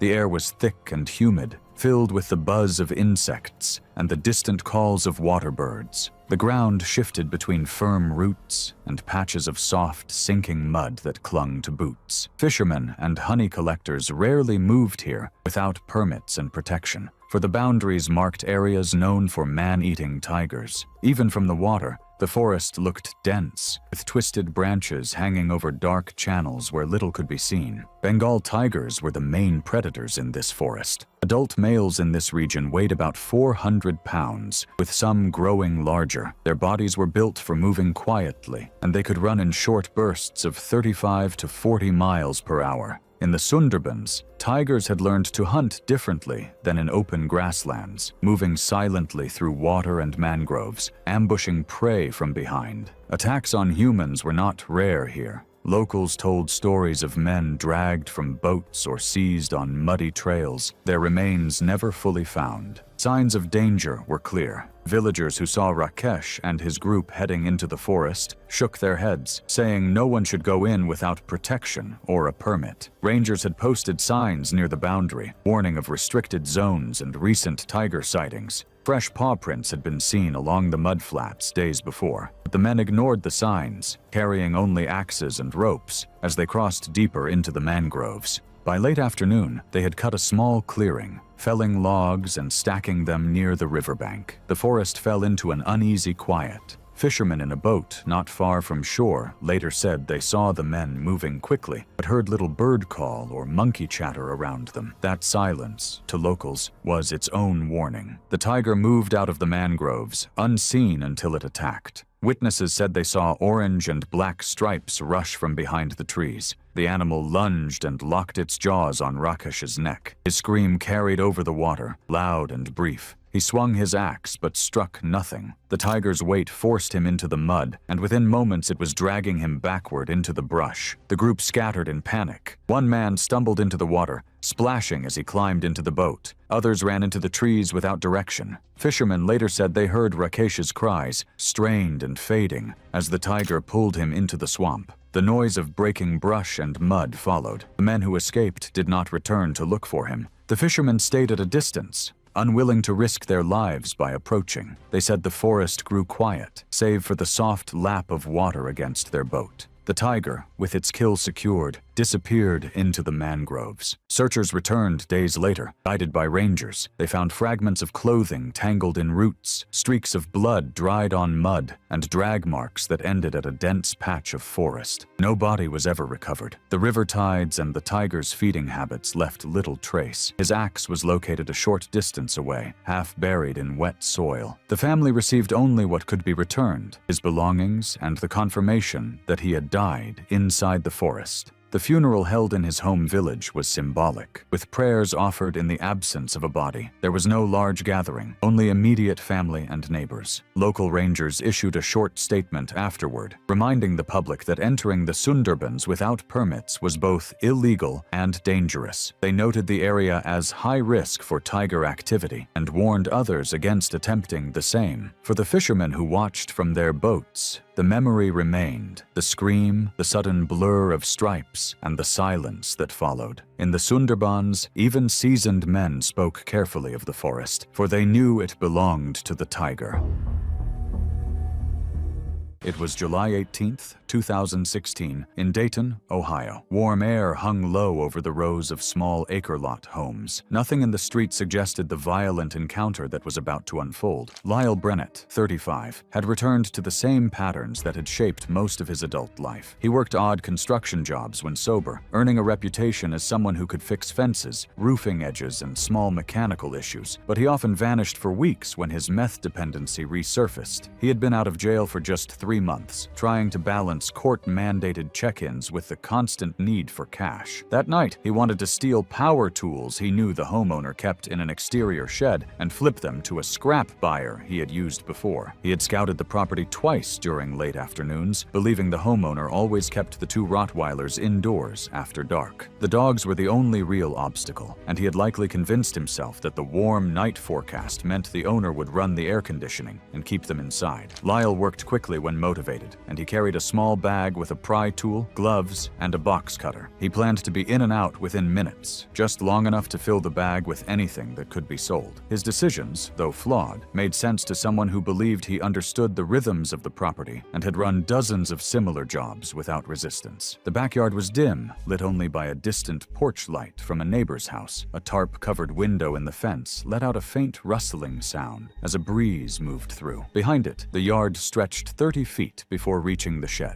With a patch of dry grass and a short concrete walkway, the air carried the dense smell of warm soil and cut vegetation, amplifying every noise. Rottweilers, typically weighing around 100 to 120 pounds and bred for guarding, are known for territorial vigilance and rapid response to perceived threats. Their bite force, significantly stronger than many domestic breeds, combined with training for property protection, can result in quick, coordinated actions when alerted. The homeowner's dogs spent most warm nights outdoors, patrolling the yard and reacting to any change in scent or movement. Unbeknownst to Lyle, a security camera from a neighbor caught him crouched beside the tarp. He seemed to have hesitated only for a moment, plausibly convincing himself the dogs had been brought inside after the barking. Moving quickly, he cut the tarp, slipped a hand through, and pulled himself down into the yard. The instant his shoes hit the ground, both dogs rushed from behind the shed. Their footsteps were heavy and fast, their bodies dark against the faint light. Lyle ran for the chain-link fence 6 feet away, grabbing the top rail with one hand and trying to lift himself up. The sound of claws striking dirt, followed by low, accelerating growls, reached him before the first impact. The larger dog hit his legs first. Multiple neighbors later reviewed the security footage, which captured the moment the animal's jaws locked onto his calf. Lyle's grip slipped as he was pulled backward, landing hard onto the soil. The second dog immediately closed in and clamped onto his left forearm, gripping tightly without immediately shaking, then began a series of short, forceful pulls. Clothing tore loudly, followed by a second tearing sound that was sharper and wetter. The dogs dragged him parallel to the fence, their combined weight pinning his torso. Lyle tried to twist onto his back, pushing with his free arm, but the dog on his forearm maintained a grip that kept him anchored. The other repositioned, releasing his calf and seizing the back of his thigh. The short, forceful pulls tore muscle and tissue visibly, but he retained minimal reflexive movement. A neighbor 40 feet away, awakened by the barking, later stated that Lyle's attempts to stand were brief and disorganized, his movements limited by the dogs maintaining hold on opposing limbs. The second repositioning was decisive, as Lyle tried to turn again, lifting his chin off the dirt. One dog lunged upward, jaws closing around the side of his neck just below the jawline, compressing the carotid artery and jaw musculature. The footage showed his body stiffen on impact, then collapse into rapidly weakening movement over several seconds. Blood pooled quickly around the neck and forearm. The other dog continued holding his forearm, maintaining its training pattern of immobilizing a limb. Within seconds, his legs stopped kicking, and he no longer attempted to rise. For roughly 20 to 30 seconds after he lost meaningful movement, the dogs circled briefly and nudged his limbs intermittently, behavior consistent with trained protection dogs adjusting to a limp target. The neighbor who had awakened ran to his window, saw the scene in the yard, and immediately called 911. The barking continued in cycles, rising and falling as the dogs circled Lyle's body, occasionally nudging but no longer biting aggressively. Deputies arrived 7 minutes after the call, entering the yard cautiously while the neighbor directed them from across the fence. The dogs were secured by the homeowner within minutes, and paramedics arrived 5 minutes later. They confirmed the victim had sustained catastrophic blood loss from neck trauma and severe limb injuries, consistent with crush and tearing patterns, leading to cardiac arrest within minutes. Lyle was pronounced dead at the scene. The homeowner faced no charges, as the intrusion was clear and the dogs had been legally trained and contained within the fenced property. After a behavioral evaluation, both were returned. Local news covered the incident briefly, describing it as a fatal mauling during an attempted burglary, and the story faded quickly from attention. It was August 14, 2019, in the cold, late summer waters of Monterey Bay, where kelp forests, steep drop-offs, and shifting currents shaped a complex underwater environment. The surface appeared calm, but divers operating in the region routinely faced limited visibility and the presence of large marine predators. At 9:32 a.m., Officer Matilda Bell, 30, entered the water with her dive partner as part of an evidence recovery assignment linked to an ongoing homicide investigation. Bell was a certified police dive specialist with commercial diving credentials and forensic recovery training. Department records documented more than 200 successful underwater operations. Her role in evidence searches often involved leading grid sweeps, documenting submerged items, and ensuring chain of custody integrity for recovered materials. On this assignment, Bell and Officer Adrian Rodriguez were tasked with locating a .38 caliber revolver believed to have been discarded from a fishing vessel 3 weeks earlier. Sonar scans conducted the previous day had identified several metallic signatures near a rocky outcropping roughly 2 miles offshore. The dive plan called for Bell to conduct the primary sweep, while Rodriguez maintained parallel spacing. Surface crew monitored conditions and maintained radio contact with the support vessel, while diver-to-surface communication relied on periodic tether checks rather than continuous audio comms. Visibility ranged from 8 to 10 feet, with intermittent surges caused by underwater terrain. Bell established her grid and proceeded with a slow, methodical search of the sandy bottom. After approximately 45 minutes, she located a partially buried metallic object consistent with the revolver. Bell photographed it in place, used proper recovery tools to remove it without disturbing surrounding sediment, and secured it in a sealed evidence container. Great white sharks inhabit Monterey Bay, particularly during periods when marine mammals move through deeper channels. Adult individuals can exceed 15 feet in length and are capable of rapid acceleration over short distances. Although encounters with divers are uncommon, white sharks sometimes engage in brief investigative behaviors when silhouettes or movement resemble prey.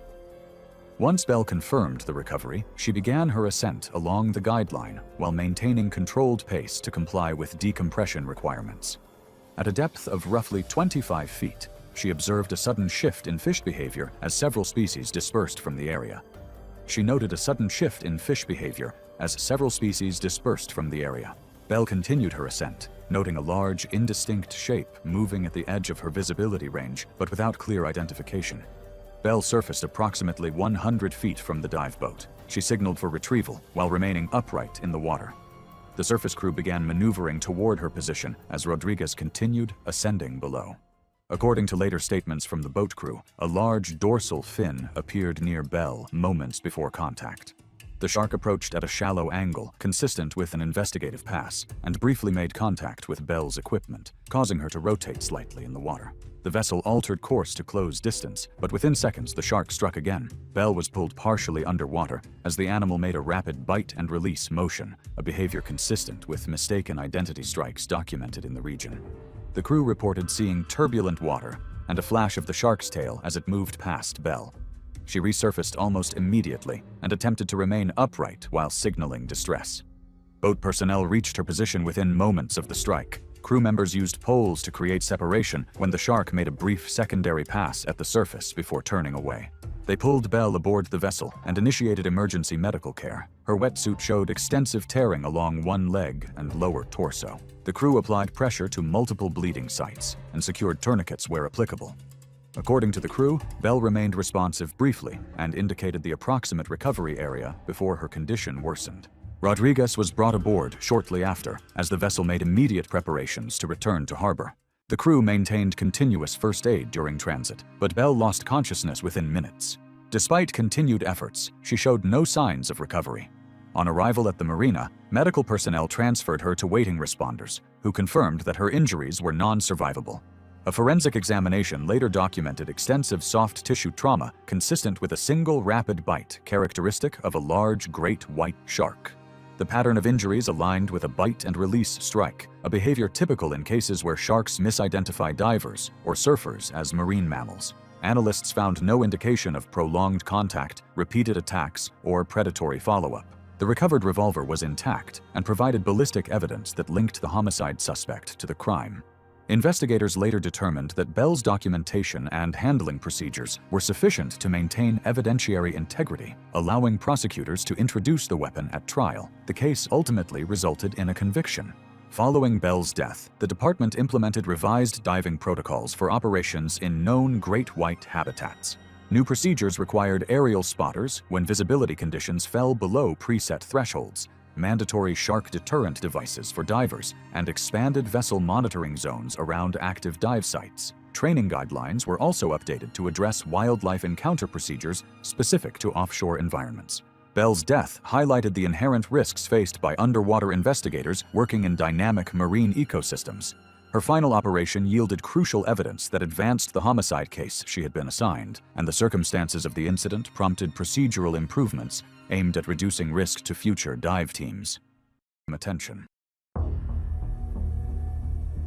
It was September 28, 2017, off the coast of Bimini in the Bahamas, where crystal-clear waters stretched endlessly toward the horizon. The afternoon sun blazed overhead as a 32-foot fishing vessel floated approximately 2 miles from shore, positioned near the edge of the Gulf Stream, where the water dropped sharply into several hundred feet of open ocean. Seabirds circled overhead, drawn by the scent of chum dispersed in the area throughout the morning. Leo Morgan, a 29-year-old forensic accountant from Chicago, had made a fatal error in judgment. For 18 months, Morgan had been systematically embezzling funds from his employer, a crime family with extensive operations across the Midwest. His background in financial analysis had made him invaluable to the organization's money laundering operations, but greed had corrupted his judgment. Morgan believed his intelligence would protect him when he decided to steal $2 million and flee to the Caribbean. The meeting had been arranged by Marco Ruiz, a 36-year-old enforcer known for his methodical approach. Ruiz was accompanied by Saul Ortega, a 41-year-old boat operator who specialized in offshore operations. Both men had extensive experience in making problems disappear permanently. They had chosen this location specifically because of its reputation for large predatory fish, the depth of the surrounding waters, and the strong current that would disperse evidence quickly. Morgan had agreed to the offshore meeting, believing he could negotiate his way out of trouble using the stolen money and incriminating financial records as leverage. The vessel was equipped with a stern-facing navigation camera that operators routinely left running during offshore transits. Tiger sharks are among the ocean's most formidable predators, with large females commonly reaching 12 to 15 feet in length and weighing well over 1,000 pounds. These apex hunters possess powerful jaws and serrated teeth capable of slicing through muscle and bone,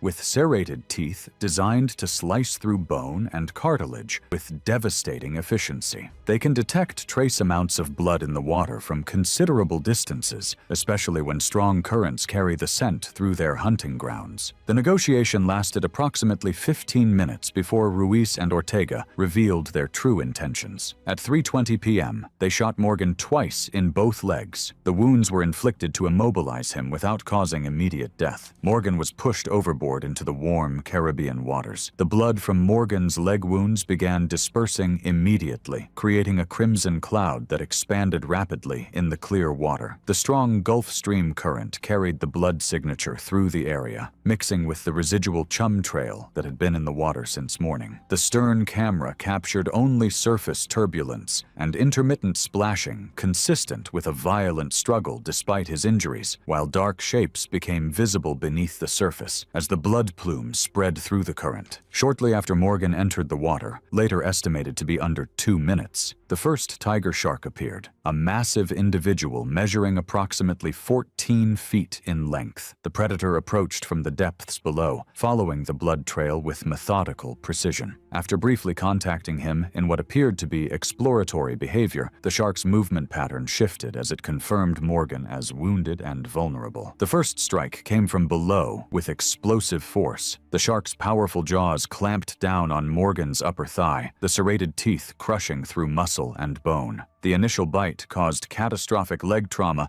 and massive blood loss, intensifying the scent signal in the water. Soon after, a second large shark silhouette emerged at the edge of visibility, drawn in by the expanding blood plume carried through the current. This shark attacked Morgan's opposite leg independently, striking with the same devastating efficiency. As the water continued to churn, additional shark movement became visible beneath the surface, though individual attacks were no longer clearly clearly distinguishable. The sharks struck in sequence rather than simultaneously, each predator making its own assessment and attack based on the blood in the water. Surface disturbance was visible on the vessel's stern camera as violent thrashing erupted near the boat. Each bite removed substantial amounts of tissue. The attacks continued in overlapping waves as individual sharks circled, struck, and retreated before returning for subsequent bites. The stern camera captured intermittent surface movement and violent splashing consistent with a struggle. After several more minutes of surface disturbance, shark activity gradually diminished as the blood plume dispersed into the current. The investigation into Morgan's disappearance was complicated by the offshore location and lack of physical evidence. His rental car was later discovered abandoned near a small private dock in South Florida, leading authorities to suspect foul play. The crime family's involvement was never proven, though Morgan's financial crimes were eventually uncovered. Morgan's family received no closure, as his body was never recovered from the shark-infested waters. Officials stated the video material served evidentiary purposes, but was unsuitable for public dissemination.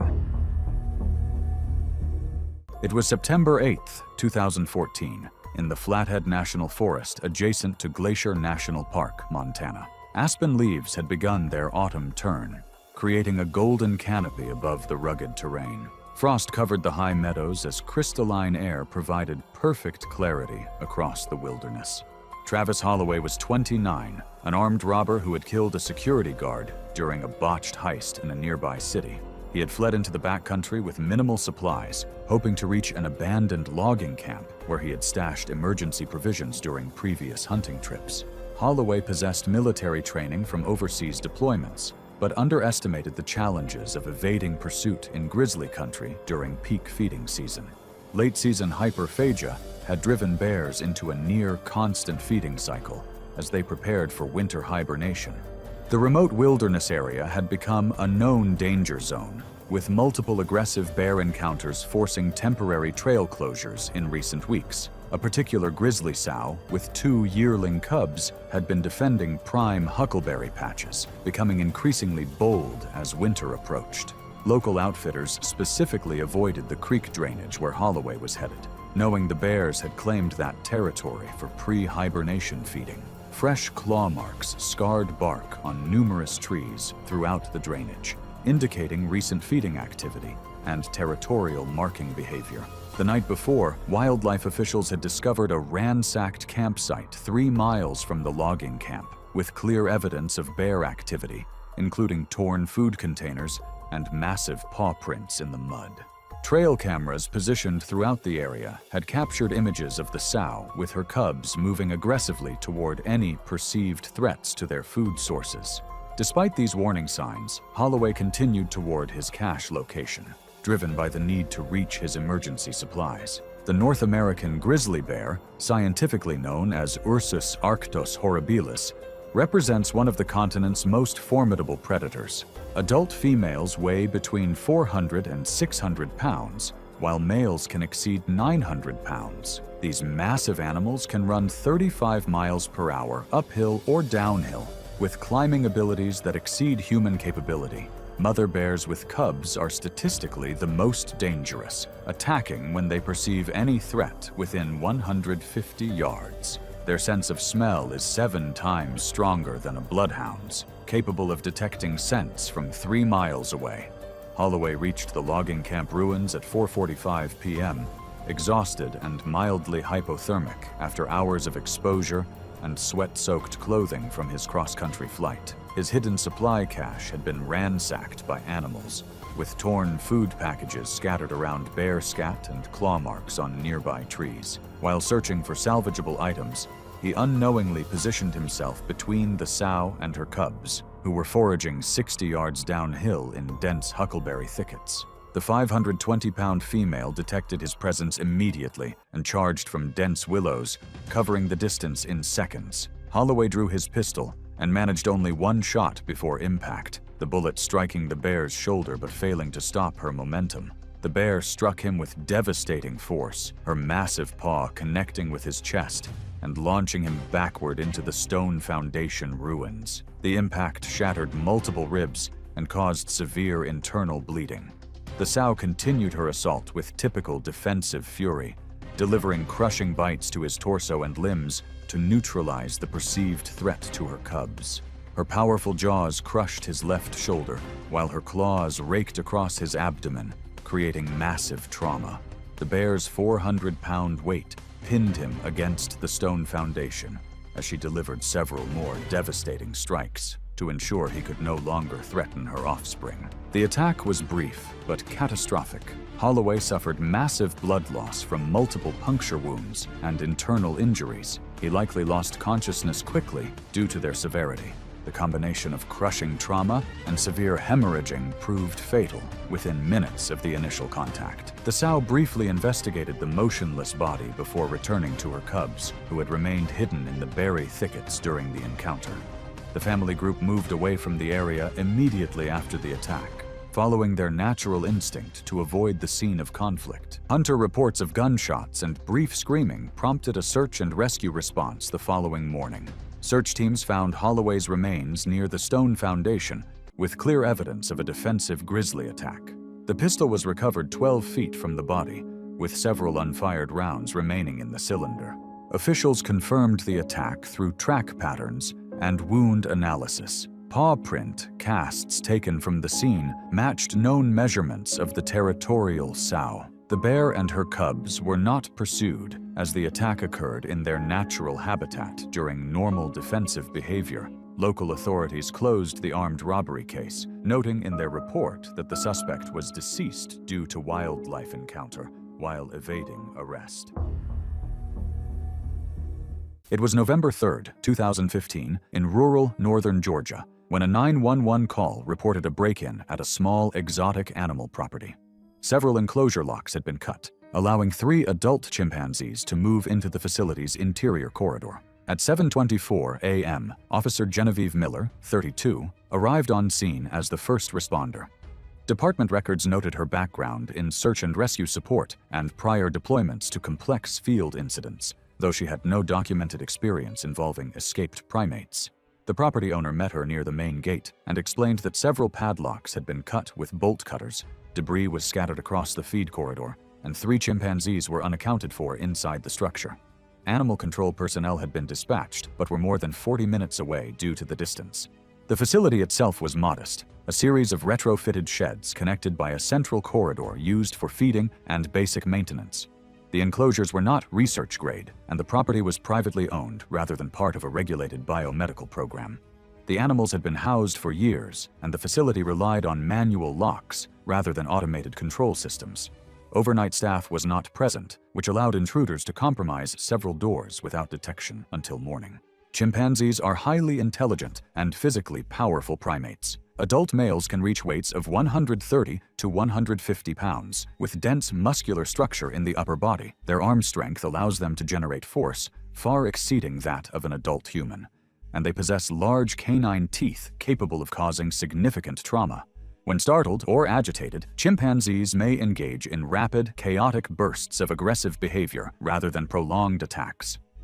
Miller began a cautious sweep of the interior corridor using a flashlight and maintained contact with dispatch. She moved through the administrative area toward the feeding wing, where cut locks and bent metal bars indicated the point of forced access. Dropped equipment, scattered feed, and muddy prints suggested the animals had moved deeper into the structure.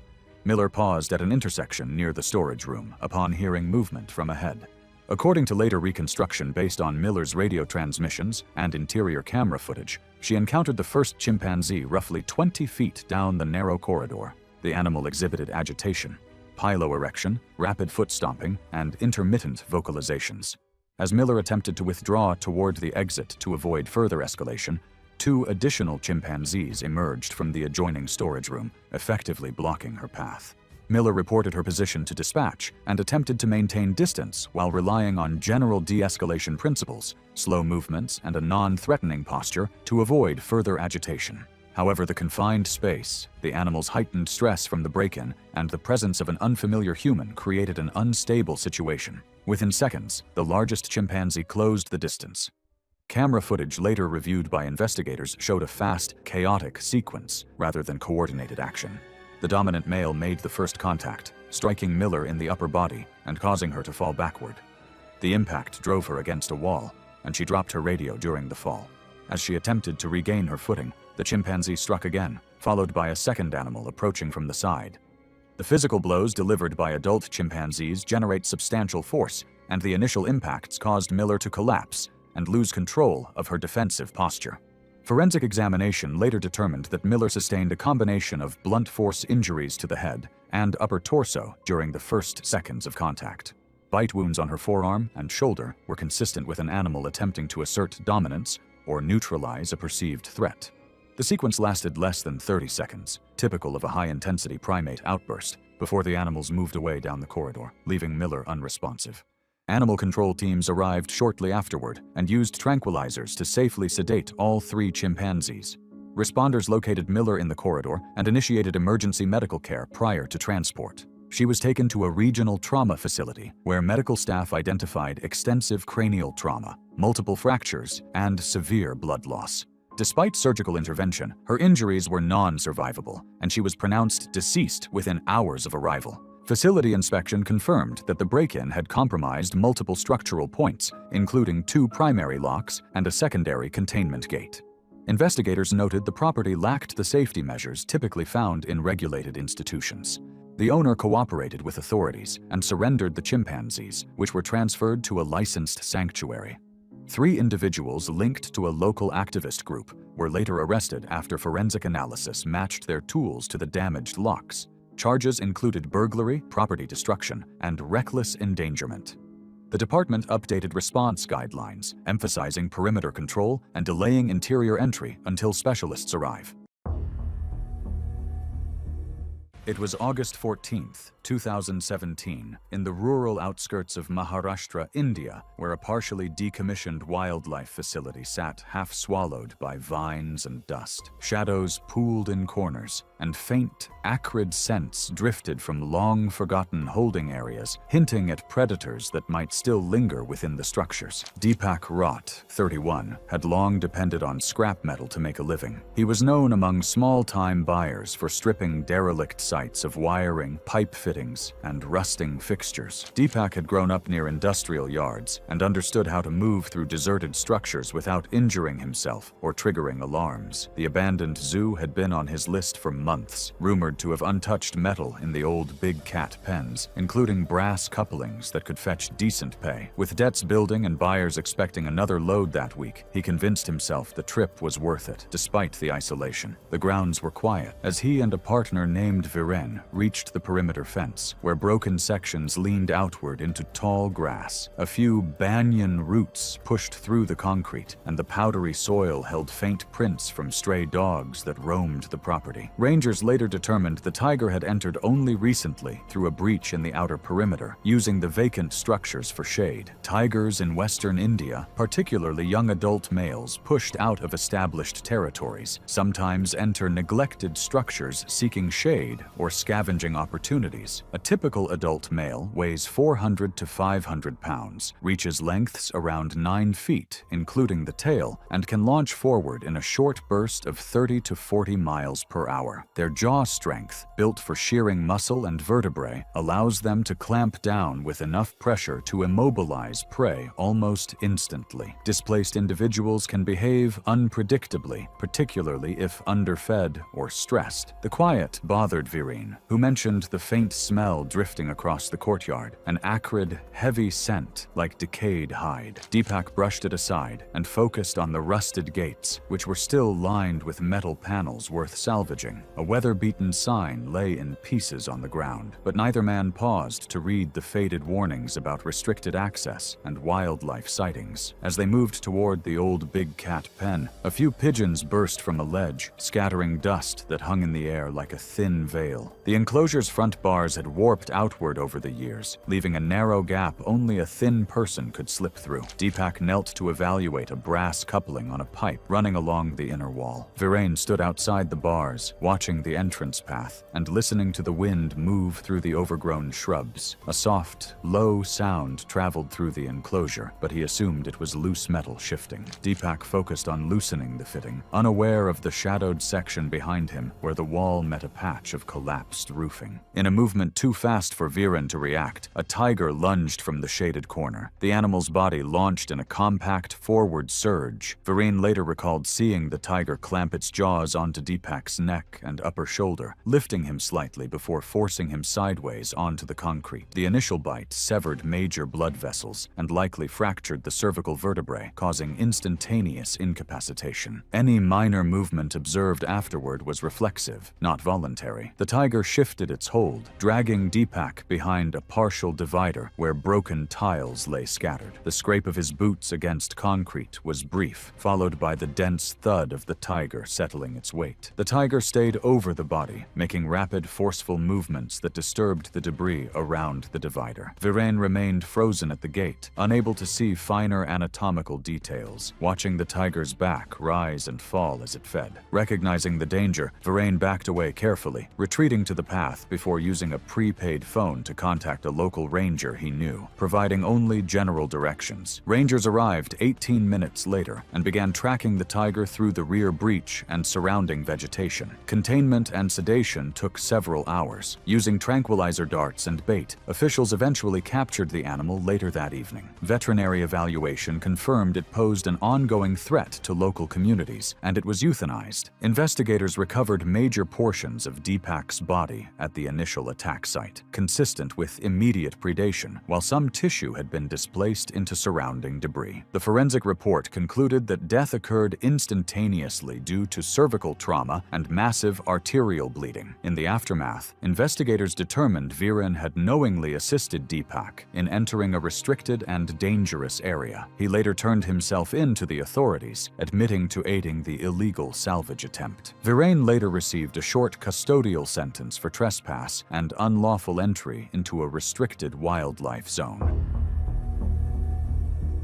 It was March 15, 2016, in the Atchafalaya Basin, Louisiana. The murky waters stretched endlessly through cypress groves, with Spanish moss hanging like curtains in the humid air. Remnants of morning fog still clung to the shaded channels, masking the deadly predators that ruled these ancient waterways. Viktor Petrov was 34, a Russian-American fentanyl distributor who operated between major Gulf Coast cities, using remote bayou channels to transport synthetic opioids away from law enforcement attention. He had navigated these waters during previous smuggling runs, but never while fleeing active federal surveillance. That morning, he was escaping a law enforcement raid on his distribution network, carrying $120,000 in cash and multiple packages of cut product and precursor chemicals in waterproof containers. His knowledge of the bayou's hidden channels had served him well in the past, but desperation was forcing him deeper into unfamiliar territory. Local wildlife officials had posted warnings throughout the area about increased alligator activity during mating season. The signs specifically cautioned boaters to avoid shallow channels and remain vigilant near cypress stumps, where alligators often concealed themselves. American crocodiles don't naturally occur in Louisiana freshwater systems, making the American alligator the apex predator in these waters. The area had been showing clear warning signs of dangerous alligator presence for weeks. Fresh slide marks scarred the muddy banks where large reptiles had entered and exited the water. What appeared to be floating logs often revealed themselves as motionless alligators when approached too closely. Aside from distant insects and the occasional bird call, the channel felt unusually still. An old Cajun fisherman at the boat launch had specifically warned about a large female alligator that had been claiming territory in the deeper channels and displaying unusually aggressive behavior toward boats. Petrov dismissed this warning as backwoods superstition, focused on evading federal agents. The American alligator, scientifically known as Alligator mississippiensis, represents one of nature's most efficient predators.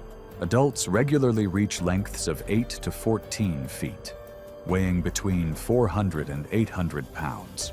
Alligators rarely attack humans, but sudden proximity during breeding season can trigger defensive violence. Their powerful jaws possess bite force, measuring 2,980 pounds per square inch.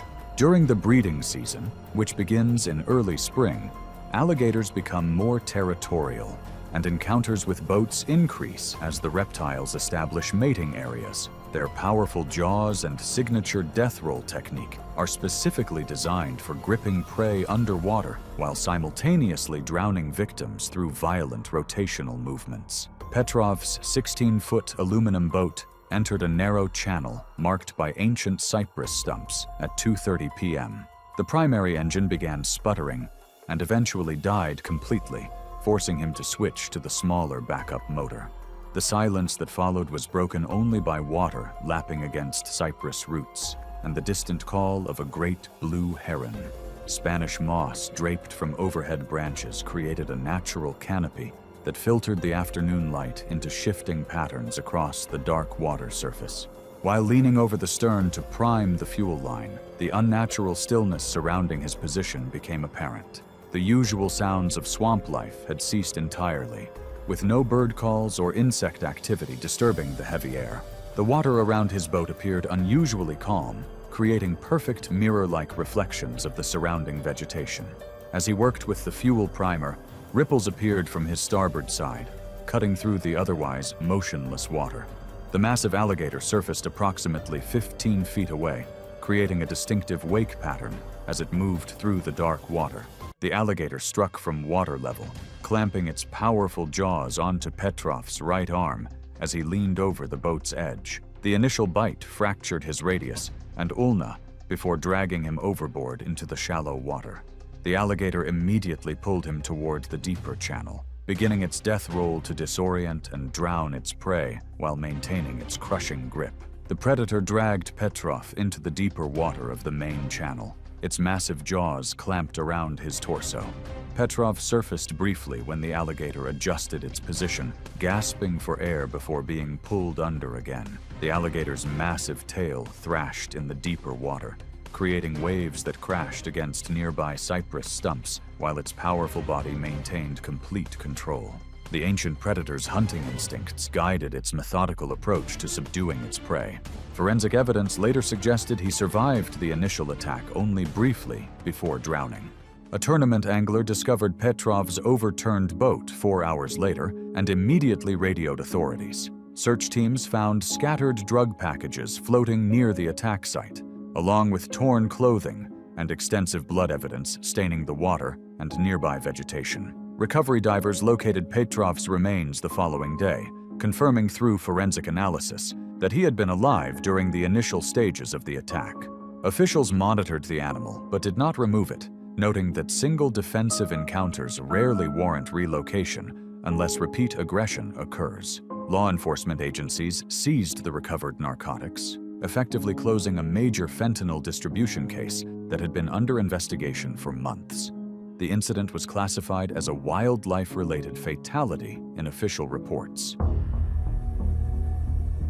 It was February 11th, 2015, in Limpopo Province, South Africa. The heat of the day had settled into heavy darkness, and the night air carried the uneasy quiet of the bush. For those who worked the game reserves, the silence was rarely comfortable. It meant predators were moving. Elias Mokoena was 41 years old, a man whose name was whispered in local villages. He had been arrested several times for breaking into places, but rarely stayed in prison long. After each release, he returned to the same habits: small thefts, catching antelope with traps, and sometimes breaking into nearby ranches. Local people said he knew the land too well and had always found ways to slip away before being caught. Hunting wild animals had become his job, not just to survive, but for money, selling meat to buyers who did not ask questions. On that February night, Elias made his way toward a private game reserve known for its high fences and valuable wildlife. The reserve had antelope, wildebeest, and other grazing animals, easy targets for traps. Carrying an old knife and 2 wire traps, he climbed over the outer fence under cover of darkness. For him, the risk was familiar. He had done it many times before and believed that speed and quiet would keep him safe. What he did not know was that guards had already seen movement on their cameras and were watching from a distance. Land inside the reserve was wide. Tall grass bent in the light wind, and thorn trees stood in groups on the dry ground. Insects buzzed near the waterholes, and the smell of dust and animal waste stayed in the air. Guards with flashlights stayed back, walking slowly along the fences and dirt tracks, watching from a distance to see where Elias would move. Lions were common in this area, their presence one of the reasons the reserve was valued.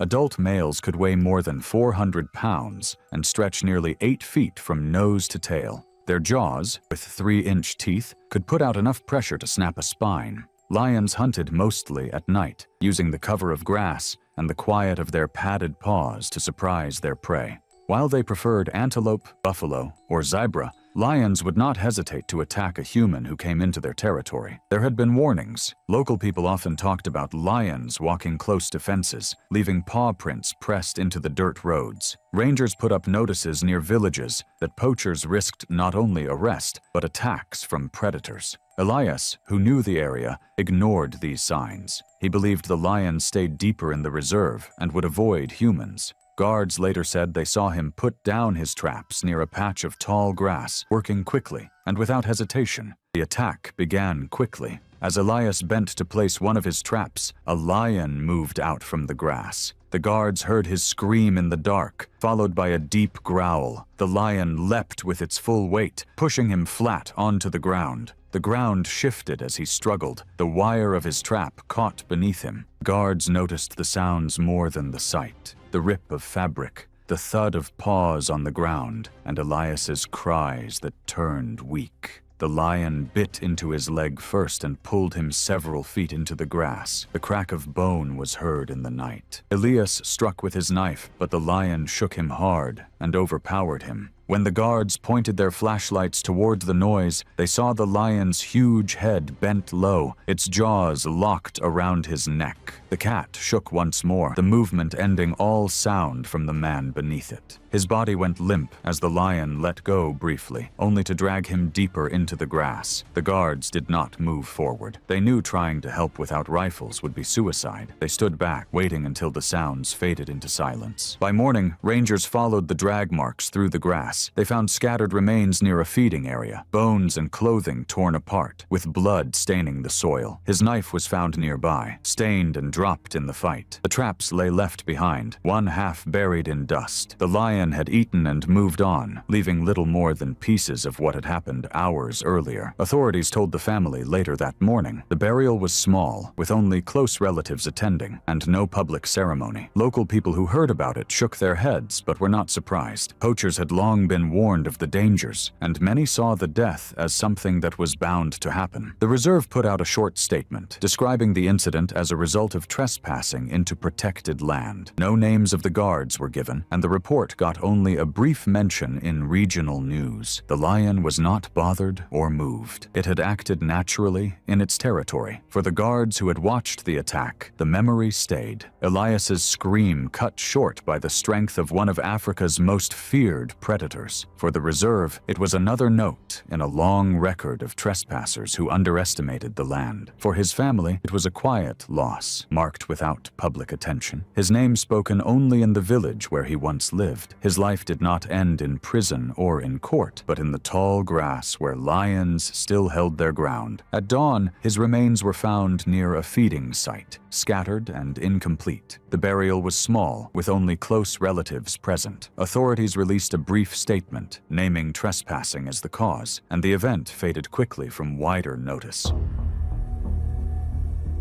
It was August 19th, 2018, along a remote tributary of the Susitna River in Alaska, where towering spruce trees lined the gravel banks, and the sound of rushing water echoed through the wilderness. The late summer air carried the distinct smell of spawning salmon, their silver bodies creating ripples across the shallow rapids. Bare tracks crisscrossed the muddy shoreline around an abandoned fish camp. Sophie Walsh, a 26-year-old cybercrime facilitator involved in identity theft, had chosen this isolated location for reasons far removed from fishing. For 3 years, Walsh had played a central role in a sophisticated identity theft network, facilitating millions of dollars in fraudulent activity. Her reclusive nature led her to establish this remote compound as her operations nerve center, with hardened networking equipment and encrypted data storage powered intermittently by diesel generators. Walsh lived alone at the facility, over 20 miles from the nearest neighbor. Access was was only by bush plane or a treacherous trail impassable during winter. Her paranoid nature led her to install motion-triggered security cameras around the perimeter. The timing could not have been worse. Late August marked the peak salmon run, attracting unusually high concentrations of brown bears and creating fierce competition for feeding locations. Walsh had been warned by her bush pilot about increased bear activity, but dismissed the danger. Brown bears are among North America's most powerful predators, with adult males weighing up to 800 pounds. During salmon runs, they enter a state of hyperphagic feeding that makes them highly defensive of food sources. Their sense of smell is among the most powerful of any land mammal. At 4:45 a.m., Walsh emerged from her server building to move a portable generator. The motion-activated security camera captured her stepping onto the wooden loading dock. Unknown to Walsh, a 600-pound male brown bear had been feeding on salmon carcasses less than 60 yards upstream and had been drawn closer by lingering food odors and the presence of a human near an active feeding area. The bear emerged from willows along the riverbank. Security footage showed Walsh bending over the generator when the massive predator charged from the shadows, closing the distance in just a few seconds. The initial impact was devastating. The bear's massive paw struck Walsh's left shoulder with crushing force, causing catastrophic injuries to her shoulder and upper torso. Walsh was thrown sideways onto the dock, her skull striking the planks with a sickening crack that caused immediate traumatic brain injury. What began as a defensive attack rapidly escalated. The bear, already in a heightened state of food aggression due to intense salmon run competition, did not retreat. Instead, the bear's defensive behavior escalated into opportunistic feeding once the victim was incapacitated. The security camera captured the bear's powerful jaws clamping down on Walsh's skull, with a bite force capable of crushing bone, causing catastrophic cranial trauma. The bear then used its massive claws to rake across her torso, opening deep gashes that exposed muscle and bone. The bear did not disengage, and instead began feeding opportunistically once Walsh was incapacitated. For an extended period, the bear remained in the immediate area. The footage showed the animal tearing away chunks of flesh from Walsh's shoulder, back, and upper torso. At one point, the bear dragged the body approximately 30 feet toward the tree line before resuming feeding. The attack was discovered when Walsh failed to respond to scheduled communications with her criminal network. Her automated systems continued operating for 3 days before prolonged inactivity and financial irregularities eventually drew the attention of federal investigators. Alaska state troopers arrived by helicopter to find the compound abandoned except for Walsh's partially consumed remains. Investigators recovered the primary security camera that captured the attack. More remarkably, they found Walsh's personal backup camera, a small action camera in a reinforced chest pocket, among the scattered remains. The camera's reinforced housing was cracked and partially crushed. The SD card was recovered intact. Only brief still frames were reviewed internally to confirm timelines and animal involvement, with officials emphasizing that the content was too disturbing for citizens. The recovered footage provided crucial evidence that helped authorities understand both the circumstances of Walsh's death and the scope of her illegal activities, leading to the shutdown of multiple identity theft operations across North America. The department later located and lethally removed the bear due to confirmed involvement with human remains. Necropsy revealed human tissue in the bear's digestive system, confirming its role in Walsh's death. Many viewed Walsh's death as a consequence of her isolation and criminal lifestyle. Her paranoia had placed her directly in harm's way during one of the most dangerous times to be in bear country. The security measures she installed to protect her criminal operation became the primary evidence in both her death investigation and the subsequent prosecution of her network.